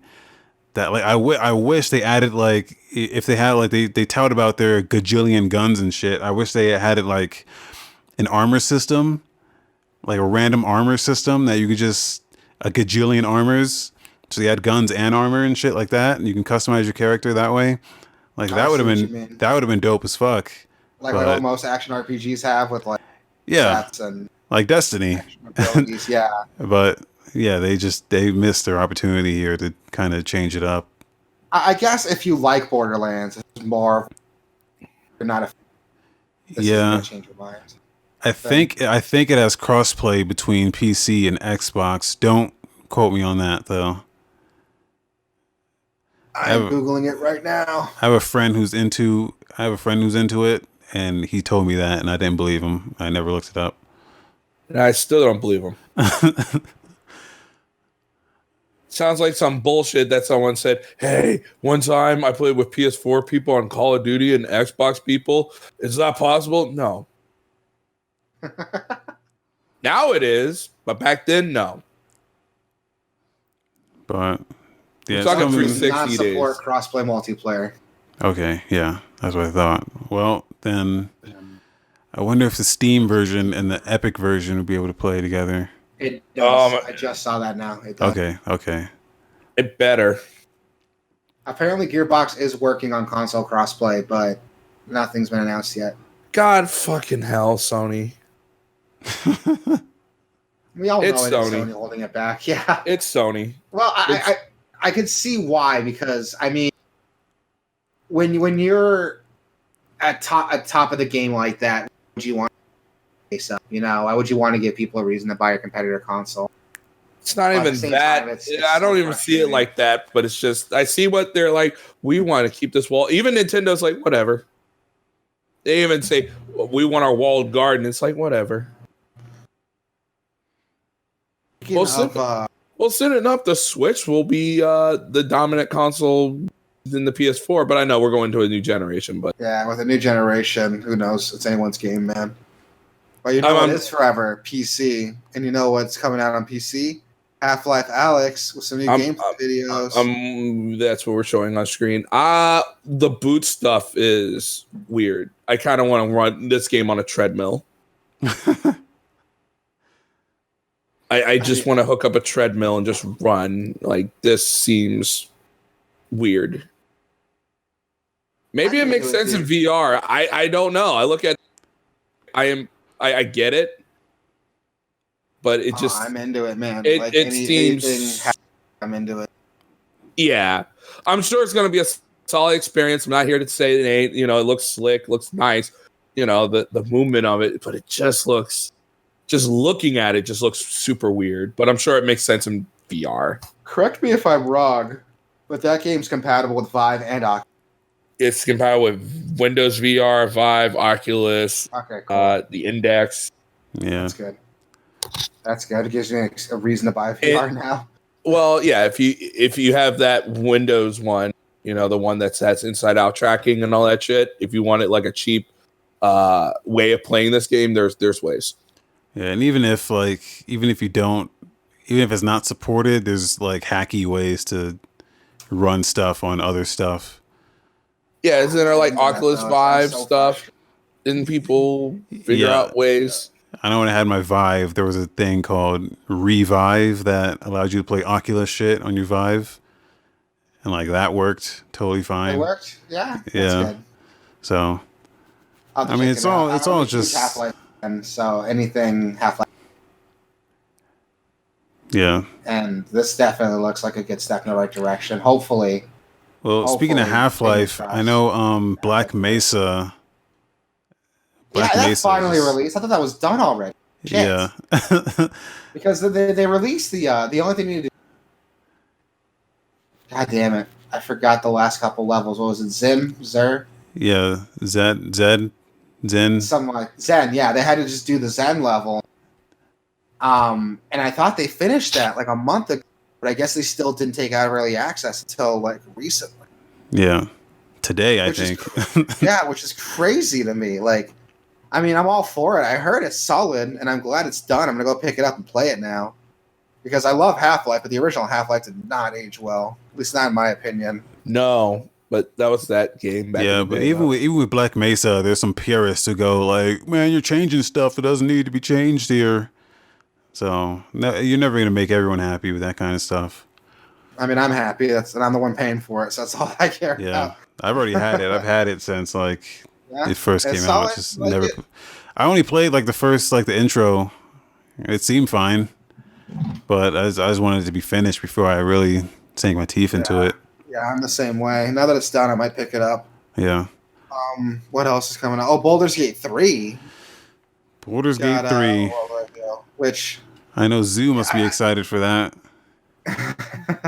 He's like the only person I know that likes fucking Dungeons and Dragons shit.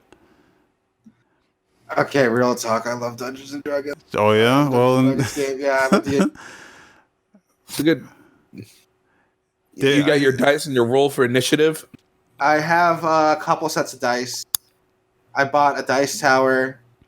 I have Dice Ex Machina downloaded to my phone, so if I forget my dice, I have a way to roll. And I'm working on another campaign because my brother's never played, so I'm making like a one-off campaign for him and my other brother that we can play together. I'm not a huge fan, but I do like. I love me some D&D. I didn't get into it till a couple years ago, and I love it.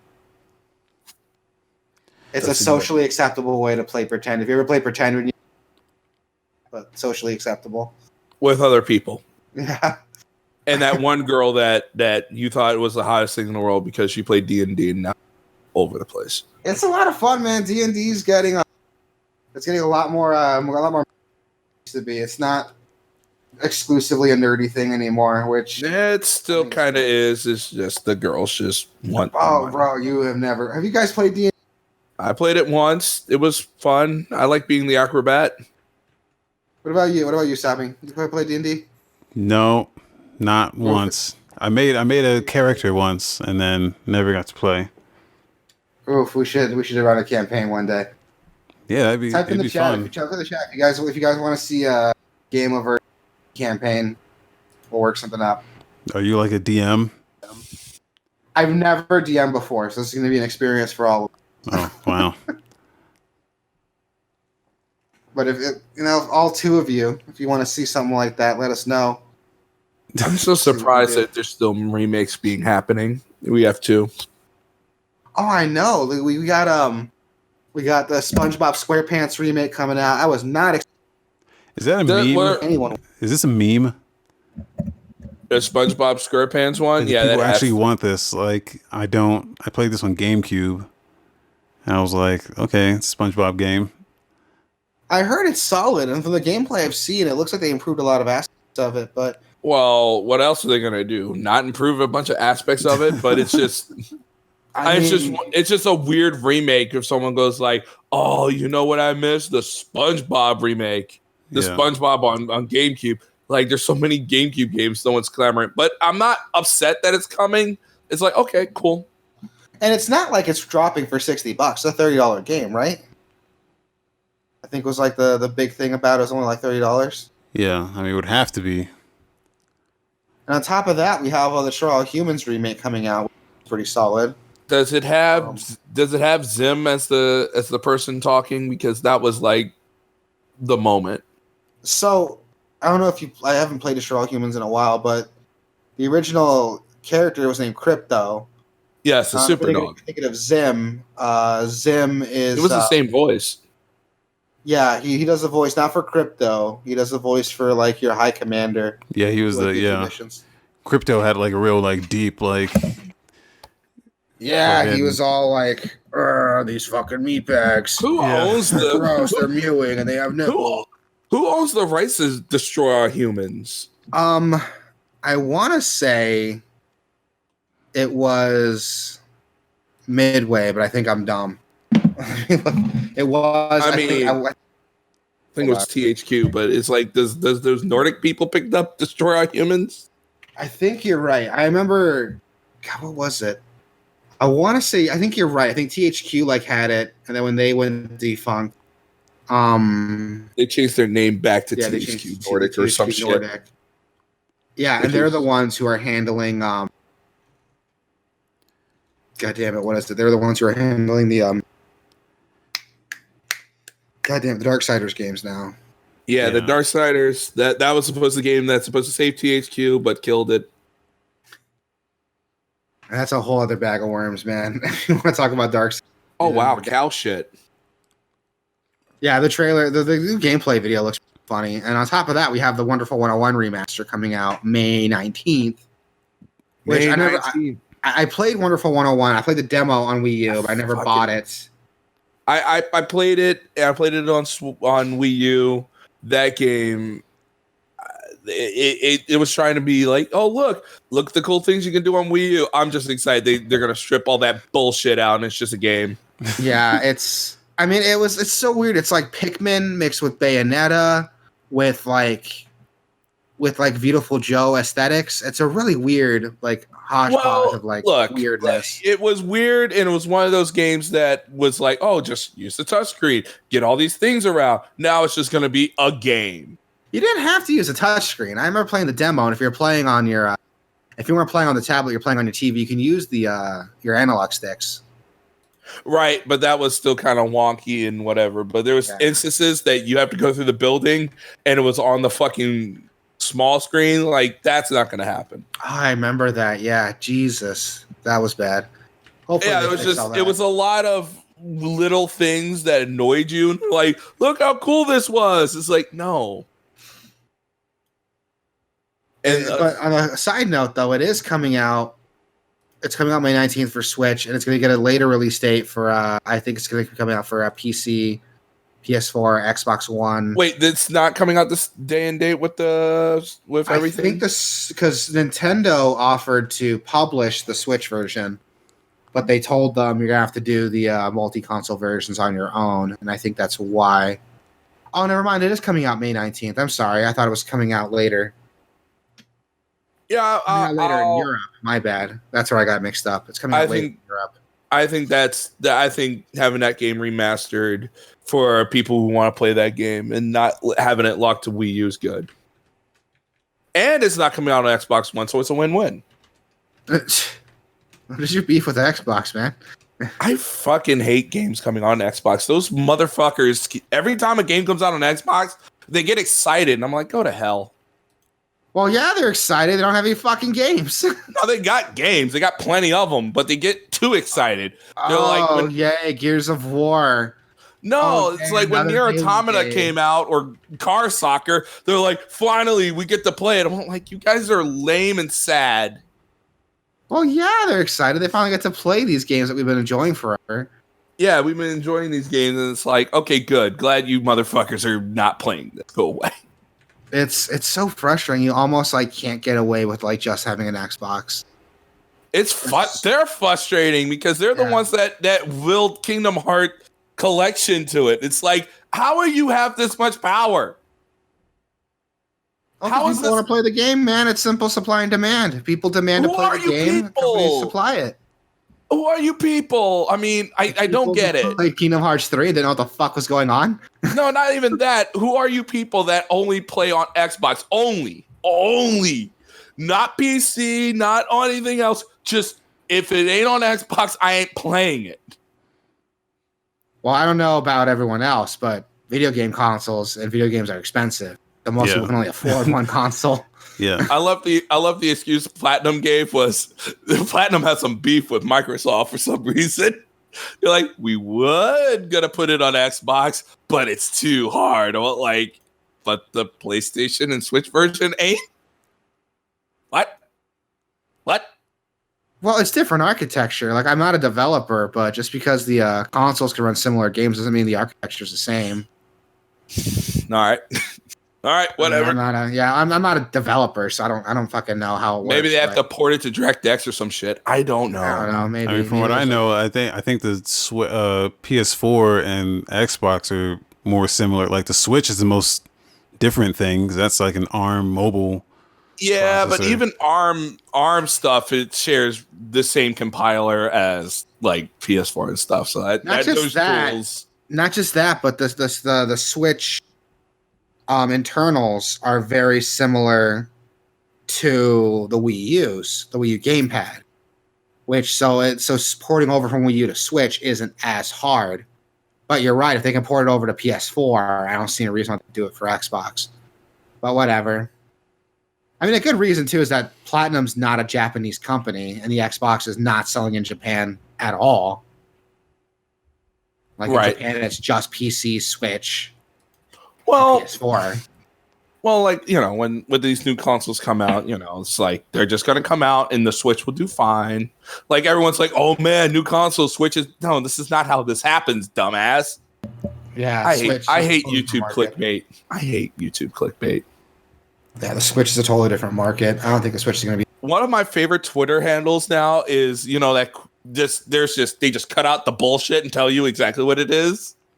Love that. There's a Twitter handle that just literally says, you know, oh, okay, Jackbox is on Xbox because, you know, it's always clickbait. They're like, you know, some bullshit. So there's a Twitter account that just goes like, I'll tell you exactly what it is. You don't have to click on it. That's good. And on a side note, we have another season coming out for Destiny 2. The season of the Worthy. I am not worthy. I don't play Destiny 2, so I don't know. My brother does, so he's excited for it, but I don't know why he is. Will there be Wayne's World people saying not worthy, not worthy? Probably not. Not worthy, not worthy. I'm not worthy. What about you, Sabi? You ever played Destiny 2? Are you worthy? Yeah, I played the fuck out of that game. Did the raid. It was the best experience I had ever in Destiny. Really? Yes. And like that, dude, the raid is what you work for in that game. Yeah, the raids are like, if you're not doing the raids, you're fucking up. But I did that raid. So what does Season of Worthy come with then? Is it coming with more raids? I have no idea. I'm not into. I haven't played Destiny in years, but so, and this just happened, so I haven't had time to look at it yet. But I got a question. Not that Destiny 2 is a bad game or anything. They fixed a lot of things with the bad one. Why did people? Destiny, the original, was such a big game on Twitch, and now Destiny 2 is kind of lingering out there. What happened? Why didn't Destiny 2 reach the heights of its predecessor? Because Destiny 1 was hyped as shit. yeah. But people played that and liked it. Yeah, and people played it and liked it, and when Destiny 2 came out, it was a lot of people were burnt out of it because I liked it. I bought Destiny day one, and I was disappointed. Yeah, with the lack of content when it came out. We were all disappointed, lack of content, and the content came. So a lot of people didn't buy Destiny 2 expecting the same thing to happen. Which, when I was told, it wasn't like that. Destiny 2 had some pretty decent content when it came out. I don't know. I never played it. And it was just like, it was a different time as well. I mean, there was just nothing else around that was as big as Destiny was back then. But now you've got like fucking Fortnite and Apex and... Who does live service games better than they do? Yeah. It's like, there's so much other shit that's free, and, you know, Warframe's gotten really good. Yeah. And it took a few years, but it got there, yes. Yeah. It's so frustrating. And on top of that, Diablo, Overwatch, DJ Max Respect coming out March 12th. I just slide that in there. Liked, right? Which you liked. I mean, you love that game. That is one of my all-time favorite games, all time. So, all right. Just games in general, not just games in general. Yeah. DJ Max Respect. So, you know, I just slide that in there. So it's been on Steam in early access for like a couple months now. It's finally coming out of early access. They've added a League online mode. They're adding the mission mode. They're adding new DLC songs. So it is going to be the definitive rhythm game on PC. Like Indeed. That's a All right. bold claim, man. oh no, I'm sure about that. Like there's Osu, but like Osu's kind of been like an unofficial. Yeah, it's been an unofficial like thing. That's all the gamer girls play, and they think it's good. Yeah, this will. I mean, it's not the same. This is more like Beatmania. So if you're into that shit, this is where you're gonna be. So that's it. Oh, definitely check it out then. I mean, I've never. It's a little expensive, but I was gonna say $50. Shit. they put so much work into this fucking game. It's a labor of love. Like I have no idea how they're even able to put this out, but they're working like super hard on it. Like all the music's original. It's got all original music videos. It's crazy the amount of work they put in this game. So, Is there like an ability to like put your own music library into it, or is it just no? They said after release they'll look into adding like Steam Workshop support, but they didn't make any promises. But if they do that, I will fucking come buckets, dude. They probably will one day. I'm sure it's the PC. The thing is, it's got DRM. It's got like it's not de novo. It's got some other shit. So people are like upset about that. You're like, well, if you install this game, it's gonna install some spyware DRM on your PC. So, dude, as soon as you download Steam, like you're already open for spyware. So yeah, it's fucking. I think people were too up their ass about that shit. Like they definitely are. I mean, would it be better if you could play the game offline? I don't even know if it's like online only or what, but would it be better without that? Sure. Undoubtedly, but they've got to they've got to protect their shit somehow. I don't know. Mhm. They're very but I mean, if you're working hard on it, you want to get paid for it. So that's why I'm not too upset with it. Yeah, that's why work hard on a game to get paid for it. That's just it. Well, like a fat man once said, "Gotta get paid to get laid, y'all." Gotta get paid to get laid. But on another bit of news, something I'm excited for: DuckTales is fucking back. You like that? Remastered. I like DuckTales Remastered. Yeah, I did. I got it like day one when it came out on Wii U, and I loved it. I got it on PS3. I liked it. And you know what? When it got delisted, but it's back now. It's $15. I was a weirdo. I bought that game on PC. That's fine as long as you know. I have it. I already had it, so I bought it on PC, and I like it a lot. I just like that. You don't know. The game got delisted back in August. Yeah. And I thought, but maybe deal with Disney. They brought it back. And it's a fun game. It's a fun old school platformer. It's made by Way Forward. I'm sad they didn't do DuckTales. They should. I'm sad they didn't too. I mean, they totally could with the new DuckTales like series out. Yeah. I haven't seen the new DuckTales show. It's really funny. I know some people are like, there's a DuckTales 2. There's a DuckTales 2. It's so funny. I love the new DuckTales show. And there's another DuckTales 2. Oh yeah, there was a DuckTales 2 on the NES. I forgot about that. There was a DuckTales 2. I know, weird. You're like, what? Yeah, I forgot that existed because no one talks about it. But DuckTales Remaster is good. It's $15. Go pick it up. Yes. I think it's one of Way Forward's like best games. And it is also one of the best things. The music's good, and you can jump in the money pit. You could, and they brought back the original voice actor. So, like, if you're a fan of the cartoon, yeah, it's got that authenticity. Definitely, it's there. It's one of those hollowed games on the NES. It's definitely glad to see it back on Steam and platforms. A lot of those platforms, that game is on old platforms. Yeah, it was. It came out 360, PS3, and Wii U. Right, and it got released on PS4, Xbox One, and PC. Oh, it did. Yeah, it did eventually. Okay. I thought I saw like a a physical copy of that game somewhere. I don't know why. It's out there. Yeah, but the problem was you couldn't buy it digitally, and now you can again. $15. It's a lot of fun. If you don't buy Devil May Cry, at least buy DuckTales. Both made by Capcom. Both And solid games. that trailer when that game came out was fucking good. Oh, so good. Yeah, and it's all 2D graphics too, so all 2D graphics. Yeah, it was whoever worked on that trailer. That was like, all right, we got a Hollow game coming back, and then the music hit.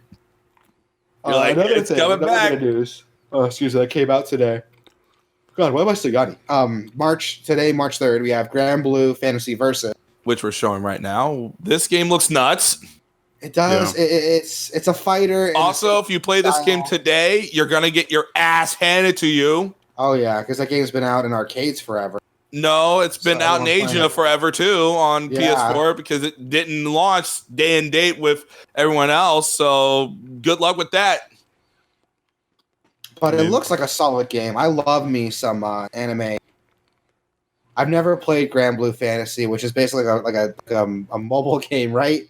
Yeah, mobile game, isn't it? Which weird thing to do, to make a mobile game into a 2D fighting game. It definitely looks amazing. It does. It looks really good. It has a similar art style to what Arc System Works is doing with. Is it one of those dial a combo games where you can just mash X and a combo comes? I have no idea. I haven't played it, but it looks solid, and I'm definitely gonna. I want to try it at least. I probably won't buy it, but I want to try it. Who's the publisher? Is it Xseed? It's Arc System Works. Okay. The same guys who did Blaze Blue and Guilty Gear, and Dragon Ball Fighter game. Dragon Ball, yeah, that one's good. Goku, that was really good. Goku wins. And you could have bought that game for $15. The fighter one, but Master Chief Collection came out today too. I Combat Evolved. Download that. I'm excited to see what that game looks like on PC. It looks a little bit better than what came out on Xbox 360, if I'm being honest. Thank God. It's still the same framework of the Anniversary Edition we got on Xbox 360 all those years ago. So it looks a little bit better. It's still solid. I mean, if you like Halo, it's still Halo. Halo's still fun. Well, it's one of those things. It's like, all right, is Halo 2 on PC completely dead? Can you not play that on anything? I mean, it's coming out next on the collection. Yeah, I'm just saying, can you... Yeah, I know there was a version on that when it came out on Windows Vista. You're talking about the old shit. Yeah. You can still play it, but you wouldn't want to. Because the real game people probably waiting for is Halo 3, isn't it? Because that never came out on PC. Oh, you're right. Yeah. Halo 3 never came out on PC. They stopped after Halo. Forgot. Yeah, it was Halo. Yeah. I mean, Halo Reach, though. Yeah. Yeah, but how many people were clamoring for Halo Reach? Like, it seemed like people were clamoring for that 3. Well, I was excited for Reach when that came out. I was, and it was good. Honestly, I feel like Bungie kind of blew their load early by releasing Reach first, if I'm being honest with you. I think Reach is like the pinnacle of the Halo experience, but that's just me. I know people in the comments are going to be like, fuck you, 3 is better, fuck you, 2 is better. Nah, I'm a purist. I like 2, but it's one of those games I'm like, you really can't go wrong with any of those 3. Yeah, you can pick up a Halo game. It's one of those games that, like 2 has its quirky, dual wielding, and 3 brought back the assault rifle, 3 bought, perfected all of that together, Yeah, and that's why I'm excited. I bought the Master Chief Collection in full when Reach came out. I paid $40. I got Reach, and I'm going to be getting every Halo game when that comes out. So that's what's cool about it. If you only want to play like Reach or Combat Evolved, each of them are only like $10. You want to play them separately, but honestly, $40. Sorry, you can play those games on 4K. I mean, it's Reach never looked better. Oh yeah, it's good. And if you're the kind of person who only cares about 1 or 2, honestly, $40, and it gets you pretty much anything Master Chief related ever, I say it's worth it. Yeah, and I bought the Master Chief Collection midnight, and that game was a sadness. But it's great to see that they're still trying with it. Oh yeah, man, I'm excited. I love Halo. I love me some Halo. I'm a huge Halo fan, and I'm glad to see Halo getting the attention it deserves. And for $40, you get the Master Chief Collection that comes with Reach, Combat Evolved, 2, 3, ODST, and 4. 6 games for $40. I mean, you can't go wrong, and they're all fucking solid games. Yeah, even Halo Combat Evolve is still a. I played that game literally just through one stream, and it's just. I mean, you really can't go wrong with any of that stuff. The scenery and all that stuff, the whole thing of Combat Evolve. If you have a night or anything, it's a good little play. Yeah, man. Anyway, enough gushing about Halo as much as I want. We talked about Black Mesa came out. That's coming out to March 5th, so not tomorrow, but the day after. Is that a free add-on? It is not free. It is a separate game. Yeah. But it's a game though. It's not like a mod for Half-Life 1. It's a new game built for the universe. Though sometimes it was interesting with like these like mods. Well, this isn't a mod, but like I know there's a Skyrim mod called Enderal, and that actually released on Steam as its own standalone thing. Oh shit! Did it really? Yeah. So That's I know there are some stuff on Steam that does like there's mods on Steam that release standalone. But here we go. Enderal Forgotten Shores. Yeah, but that's like a free download. Whereas it's free. It's free if you own Skyrim, but it's separate. Whereas Black Mesa is like it's a paid game. Yeah. Which I mean, I don't mind. It's a new game from the ground up. It's not just a graphical mod for the game you already own. They completely rebuilt it, and I'm fine with that, dude. Yeah. I'm gonna fucking download Enderal. Let's go full conversion mod for Skyrim. Let's give it a shot. It's good. It's damn good. I'm downloading it now. Let's try it. I've never heard of this before. It looks awesome. I'm gonna download it now. It is not Skyrim. It's built. It's like a game built in the Skyrim engine. Yeah, I'm looking at gameplay videos and it looks totally different. Yeah, I'm okay with that. So yeah, go buy Black Mesa because Half-Life is good, and god damn it, like Valve needs to know we need more Half-Life games. Oh, they know. It's just they like to drag their feet on it. It's what they do. Also coming out March 5th, Ib and Ob, which is like this weird Ib Ob. Yeah, it's this weird like Ib Ob. It's a puzzle platformer, a co-op puzzle platformer that uses like some gravity changing gimmick to solve puzzles. It looks pretty interesting. It came out for other consoles back in 2013, but it's getting a Switch port on the 5th. So if you want like a good co-op game to play with someone, I mean that might be fun. My wife, I'm looking for someone to play with her for a while, so I might pick it up just to play with her. It looks fun. It looks cute. If you like these kind of simple art styles like Box Boy, what it reminds me of, go check it out. We also have, you don't stop.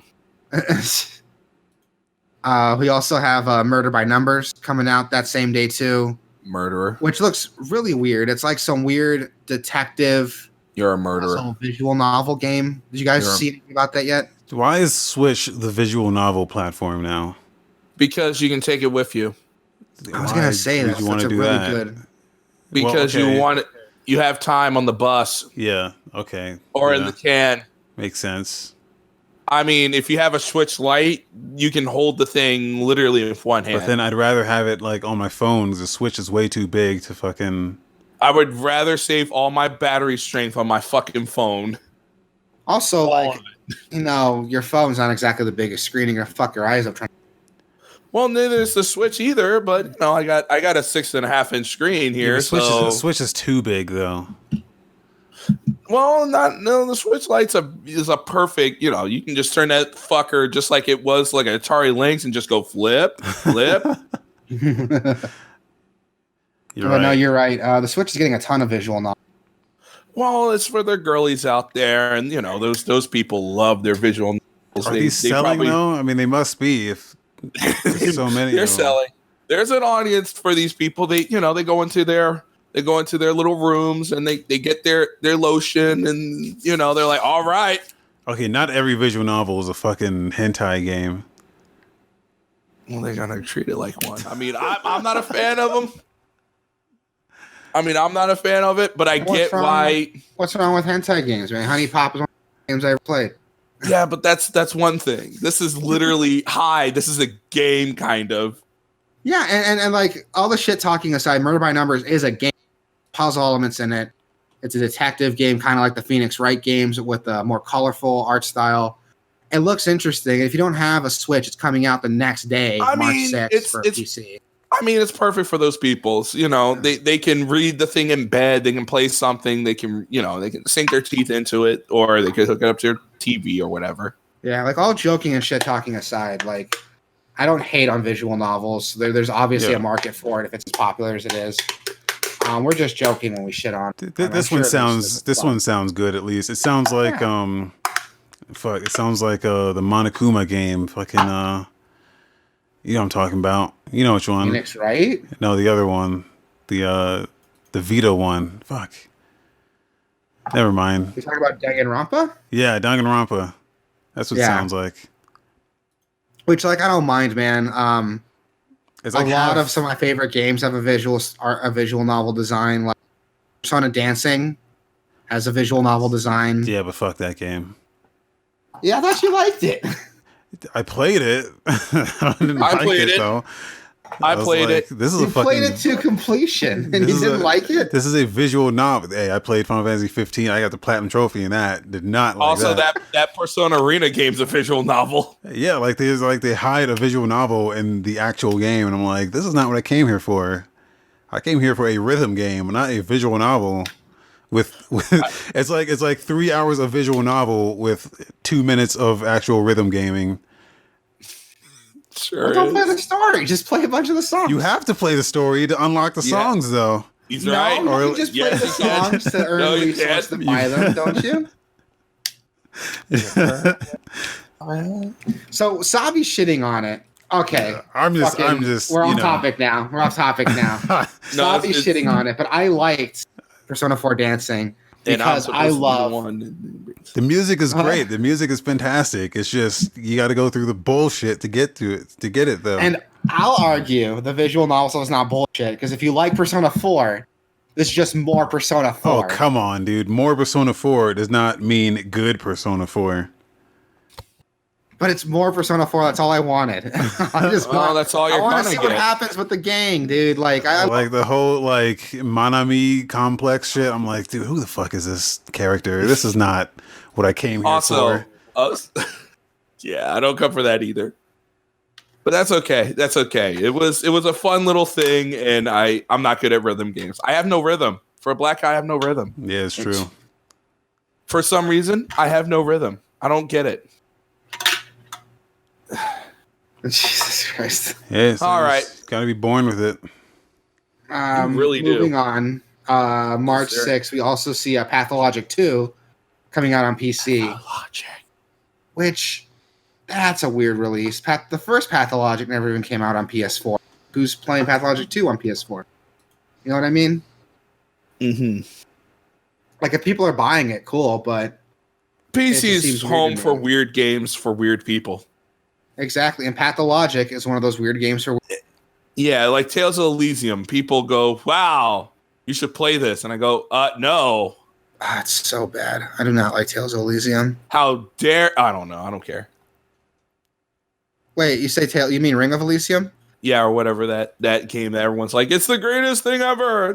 Yeah, it's not good. It's another fucking Battle Royale game, which I don't like. No. There's are we talking about two different games? Yeah, there's too many Elysiums. There's one in Xenoblade. There's just too many. Yeah.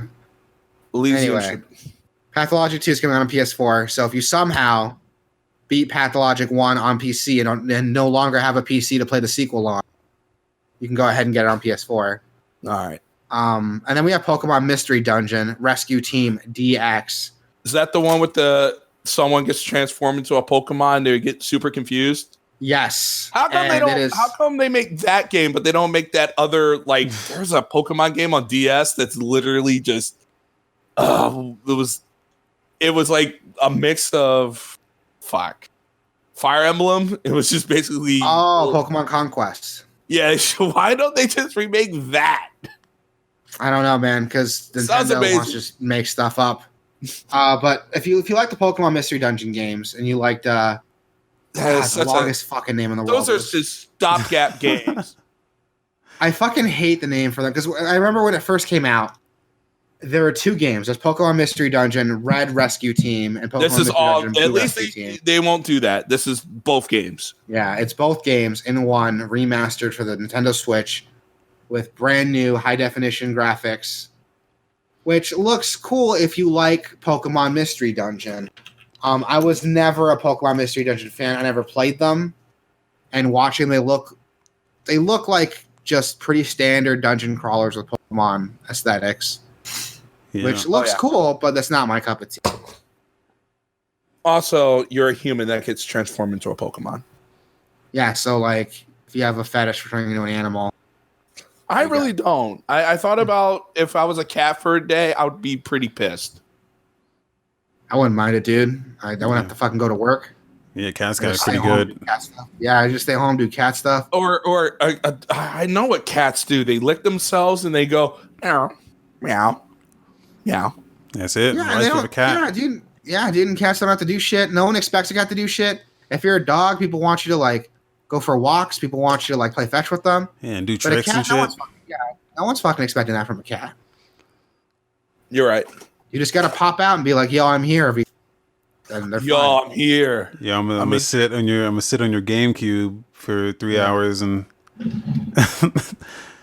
Did your cat do that? Some weird reason, just like sitting on GameCube. The cat's just like sitting on things. On my PlayStation. Yeah, my cat loves sitting on my PlayStation for no reason. Okay. And it's not like my PlayStation's like out and about, like it's in my entertainment center. So she has to like crawl into my entertainment center, and she's sandwiched between the PlayStation and the top of the entertainment center that holds my TV. It's like, dude, you don't fit there. Why? You can sit on anything else. Sony kitty. I'm gonna sit on top of this PC, get it real hairy in there. Great. Enjoy that. There's so much fucking fur on my PlayStation from that. Great. There's so much fur on my PC from that cat. I haven't cleaned it out in a couple weeks, and like I'm scared of what I'm gonna see in there. Oh boy. Good luck. All right. What? Okay. Is that it for new releases, stuff we can play? I know normally Animal Crossing's coming soon, so. But you know, if you're waiting for a bunch of new games, you know what's out right now? What? Devil May Cry 3. Yes, if you really need to play something right now, you can play Yakuza 0, or you can play the Master Chief Collection. Now. Yeah, I downloaded it last night to the bone, and I'm like, that was another game that should never see the light of day on Xbox, but there it is. What is your beef with like games coming out on Xbox, man? Yeah, you're a real fucking Sony fanboy. I mean, who the fuck wants Yakuza 0 on fucking Xbox? Enough people if they're doing it. Who wants this game? What kind of neckbeard weirdo is going, man, I can't wait. Yakuza 0. Games play best on Xbox One. No, they don't. No, they really don't. They look worse. Maybe for you, no. Because you got the peasant system, you had the One X. I don't even have that. I have the original Xbox, and this thing's a fucking VCR. Yeah, that's the problem. There's your problem. Yeah, it should be tossed out the window. And make room for the One X. Yeah, no, it's too late now. We're going straight to Series X. We're gonna walk into old school GameStop at the, we're gonna use our horse and buggy, and we're gonna go, hey, you got that pre-order? Yeah, I'm here. The pre-order still around. So, how did you feel when like PS3 was getting all the Xbox ports? Like, how'd you feel when you got like BioShock? I felt like who the fuck wants this shit? Fucking Xbox games. Yeah, fucking BioShock Game of the Year 2008. Who wants that? You know what? I thought is on PC. The rest, I thought those people would have at least played it on something. No, at least the PS3. Those people were loyal and diehard. Those people were like literally in a basement somewhere. Like Bioshock PS3, Bioshock PS3. Fucking do it. Fucking do it. That's what I was doing.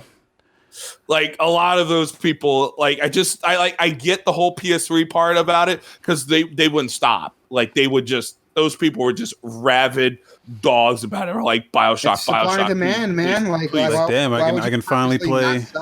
Yeah, I can finally play Oblivion on my PS3, man. Yes. It took a while for PS3 to get there. Yeah. But the Xbox thing is, it just seems like all these Japanese games normally don't sell on this thing. They're like, all right, Yakuza, all right, all these games. I'm like, I don't get it. Who's buying these games? Enough people to like warrant selling them. I don't know. I think the point we're trying to make is that like if people buy them, go ahead. And if the Yakuza games sell well, we might get more Yakuza sequels. And then you play these Xbox games that get ported to Xbox and they look slightly worse. If people want to buy an inferior system, that's their business. I mean Kingdom Hearts is now on Game Pass. The Xbox One X is not the inferior system. That is the superior console right now. Yeah, it sure is. I don't know. I don't know where you're getting this. It's worse. It's not. It's definitely not worse. I'm talking about base Xbox One. Base maybe. Xbox One is pretty bad. If you're comparing both base consoles, then they're both not. No. Xbox One X is definitely, but I just still don't get that if you're going out there and buying an Xbox One for X, hooking up to your 4K television, go like, yeah. Because a lot of games I bought for my Xbox, I'm like, oh my God, the PS4 version one's better than this. Like what? Ghost Recon Wildlands. Great game. No, really not. But I was waiting for like, I didn't know if this was going to be another Wasabi hidden gem or you're doing a bit. No, definitely. That's the original Wildlands is okay. Or Breakpoint. That game was better. That game was better on PS4. It looked great. Sounded great. You wouldn't want to play it though, but at least it played well. The Xbox version looked like absolute trash. I feel like both base consoles are shit. Are both trash. Like you're comparing fucking a pile of shit to a fucking. It's shit and diarrhea when you compare Xbox. At least I can tolerate the pile of shit on PS4. I can't tolerate the pile of shit on Xbox. Some of those games are rough. Yeah, I don't know. I can't speak for Xbox, but I only play one game on PS4, so that's all you need. Man is right. You only need one game. You only need one. But that's okay. Max. Also, now that this is the part, I got 3 things I want to add to this. Let's hear it. Where we talk, all right, where the hell is our PS4, PS5 press conference at? That is a good question. Where the hell? It's March now. Is there supposed to be I remember one? hearing somewhere that like... No. I mean, we should know what the PS5 is. I feel we like know it's coming. Don't they usually do it around E3, but not at E3? Well, I'm talking about with PS4. They were like, we have an announcement to make in February. And we all marked it down on our calendars. And Microsoft was the dumbasses that went last. Well, they were supposed to go to PAX, but they didn't, so... They wasn't going to announce a console at PAX, they weren't going to announce it, but a lot of their shit was going to be playable. Like The Last of Us would be playable, and... Oh, that's The Last of Us. Final Fantasy would have been there. I don't think they have anything for PS5 yet. The thing's coming. What do you mean? It's coming, but they don't have like this train that's leaving the station. You're not ready. I know they're not ready, but this is. Oh my God, is this how this is going to be from now on? Nintendo announces Switch literally 6 months before it's out. One day, Sony's just going to make a fucking trailer and go, "Here it is, PlayStation." That would be a lot more effective than "Here it is today." Now wait for it. I'd rather than be like, "Here it is, you can get it in 3 months." Is this how this is going to be from now on? Because Nintendo did that. What was it? It was October when they announced the Switch. It was like, here you go. This thing's coming out in March. You're like, man, that's soon. Yeah, I mean, it's not always. Like the Sega Saturn was announced the same day it was available. Yeah, but that was out in Japan. That was in the U.S. Yeah, that was in the U.S. And look how good Saturn was the Dreamcast. It was a Saturn. Remember. But look how good that made Sega. Fair look enough. how good that was.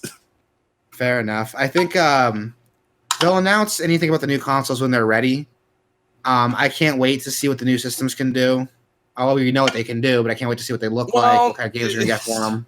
I just hate the rumor mill at the moment because a lot of it's like, they're going to launch a PS5 and a PS5 Pro at the same time. Well, like, that's stupid. Yeah, well, just don't ignore the rumors then. Just don't follow unofficial sources. Well, I only follow the rumors that I think that sound true. I just don't see a process. It's like if Apple comes out and goes, all right, and they did this. You're like, all right, here's an iPhone 11, here's an iPhone 11 Pro. It's like, what? But that's what Xbox is doing with the Series X.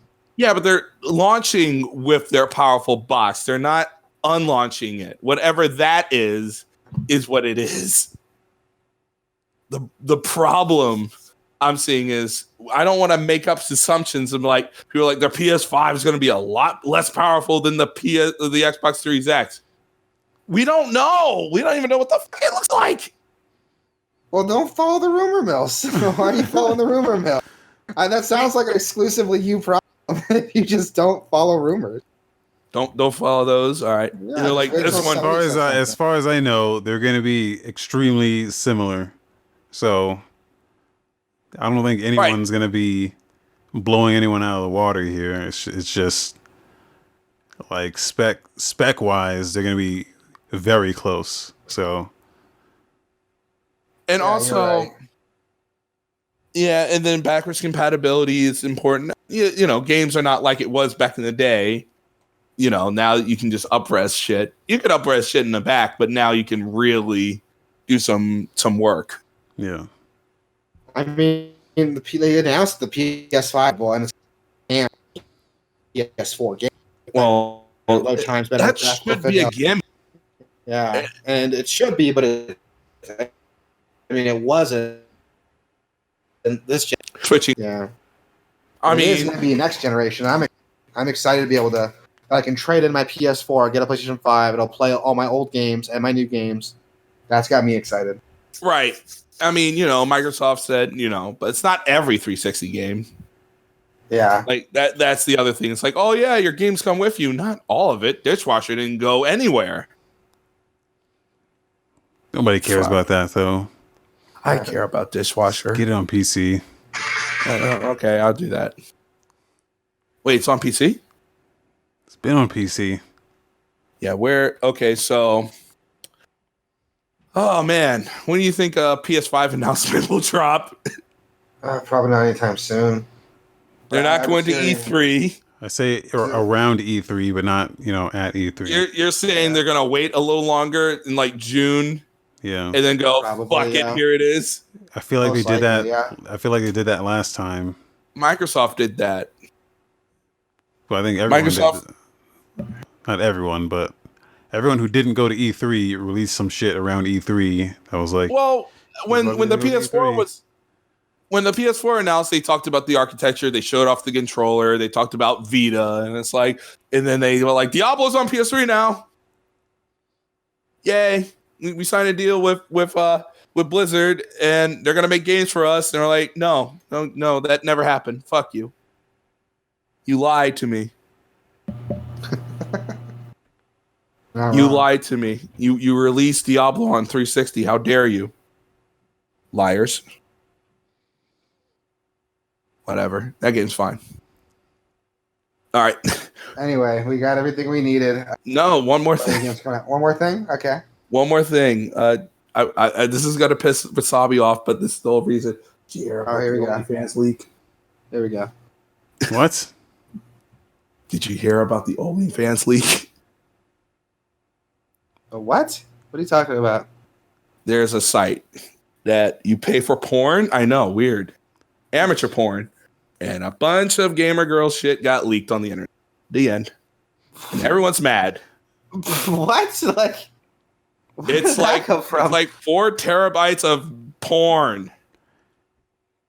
Where did that come from? Of course, I heard about this, but you're gonna have to send me that link, and then There was a mega upload of 1.7 terabytes of bullshit. Doesn't sound like bullshit. It sounds like porn. It is someone. Well, I'm gonna have to buy that. I'm gonna have to buy that terabyte SD card then. It's 2 terabyte SD card. Yeah. Just set. I don't even know how long it would take to download that whole thing. Holy shit! But yeah, what are you talking about? What is this leak? There's a site that a lot of Twitch streamers and a lot of Chatter people. So this goes back to they would sell pictures of themselves on OnlyFans, and they're horrible pictures of them in bathroom and them in the fucking bedroom, and they would sell it to their sad community for whatever money. And now they're mad because these pictures got leaked on the internet. They're just out there. I've never heard of this site before. What is it called? OnlyFans. OnlyFans? Yes. How? I've never heard of this before. Have you heard of this site, Wasabi? No, but I'm assuming it's like premium chat, premium Snapchat, where you just fucking like. Yes. It's like an unofficial thing, but you can be like, hey, if you pay me, I'll send you some nudes. Yeah, they stopped. DL. They stopped doing Snapchat stuff and went to this OnlyFans now. Yeah. Okay. And it's just the ugliest women that you would want. Just the ugliest pieces of shit. Just want nudes of each other. It is fascinatingly bad. I mean, you say that, but I don't think any of us are very attractive. No, not like that. I'm talking about yourself. just the girls. I'm talking about. No guy's gonna. All right, I'm married, but I don't know how. I'm fuck ugly. Good. I'm just smart enough to notice Good. that. Be happy you're married. Some of us is gonna be just sad. It's a good thing OnlyFans had that leak. Yeah. Yeah, 4 terabytes of bullshit. I mean, once it's on the internet, bullshit, it's porn. Porn's a multi-billion-dollar industry. Well, once it's on the fucking internet, it's on the internet. I mean, Exactly. So enjoy. Yeah, I don't know why. It's free porn. It's more free porn. No, they just want their money. They're greedy fucks. I mean, if I put up naked pictures of myself with the express intent of getting paid, I'd be pissed too. Yeah, I'd be like, damn, these people getting this for free now. Fuck. I'd be pissed. I gotta find a new angle. Well, I just find it odd that women say they don't want to sacrifice anything, but they want to sell us their nudes, and then they get mad when we spread it around. That's what guys do. Okay, not all women. First off. A lot of them. It's like, what do you think was going to happen? If we want to circle back to the dying alone thing, I think I found a. But I mean, here's the thing, dude. I see where you're coming from, but I'm in the camp that it does suck that happened. I mean, these people, it's going to sound cheesy as fuck, but sex work is still work. And for that to get out like that fucking sucks. Well, it's slimy and cheesy. All right, one last thing. All right. It doesn't have to be the pissing off Wasabi. Now that E3's changing, I don't even know what the fuck to do with it. I'm gonna just sit back and watch it burn. What happens. I mean, it's not like we have stake at E3. I mean, none of us have press passes. None of us have unveiling games at E3. I think every developer should just go with the Nintendo Direct and just do that. That's just me. Yeah. Well, it's the stage show played out. It seems like I don't like where E3's going. Not just because it's E3. It just seems like it's a relic of a mall, like that kind of setting. Well, it's like they're trying to be PAX now, but they just don't. They don't know how to do it. Right. They don't know how to. They're trying to have. They're trying to be PAX now, but that's never what they were. Like they were always like, "Hey, this is the biggest event. Even if you're not here, you're still getting all of it." Whereas now they're trying to transition into, hey, there's panels going on and there's all this shit for if you show up, but nobody wants to go to E3. You just want to, they just want the fucking spectacle, the announcements and shit. Yeah, the E3's expensive. It's crowded. I don't see much reason to go anymore. Like I always want younger, but there's really no reason to go. Yeah. Most people are live streaming their conferences now. I mean, I would argue the best conference of E3 every year is probably Devolver Digital's conference, and that's not even live because it has a storyline. That's fucking but also, hilarious. When you go to E3, you don't get into those conferences. I don't know if people know that, but you don't get to sit there in those crowds unless they like. I mean, unless it's like Bethesda lets people in, but they're doing it at like their own. They're doing it at a different venue. Yeah, did you see that Bethesda conference? You want to tell me all those people were excited for Elder Scrolls Blades coming out on Switch? All those people were excited for PvP and Fallout 76. Fuck yeah, dude! I'm just saying this year's E3, it might be the death knell of this conference. Definitely, I don't know. I don't think you're wrong. We'll have to wait and see. I'm excited to see where it goes, man. It's just one of those things. It's like, what was E3 is not E3. I'm in the camp that if something's not working, tear it down and do something else. And it seems like this is not working. Yeah, exactly. So it's time to tear it down and do something else.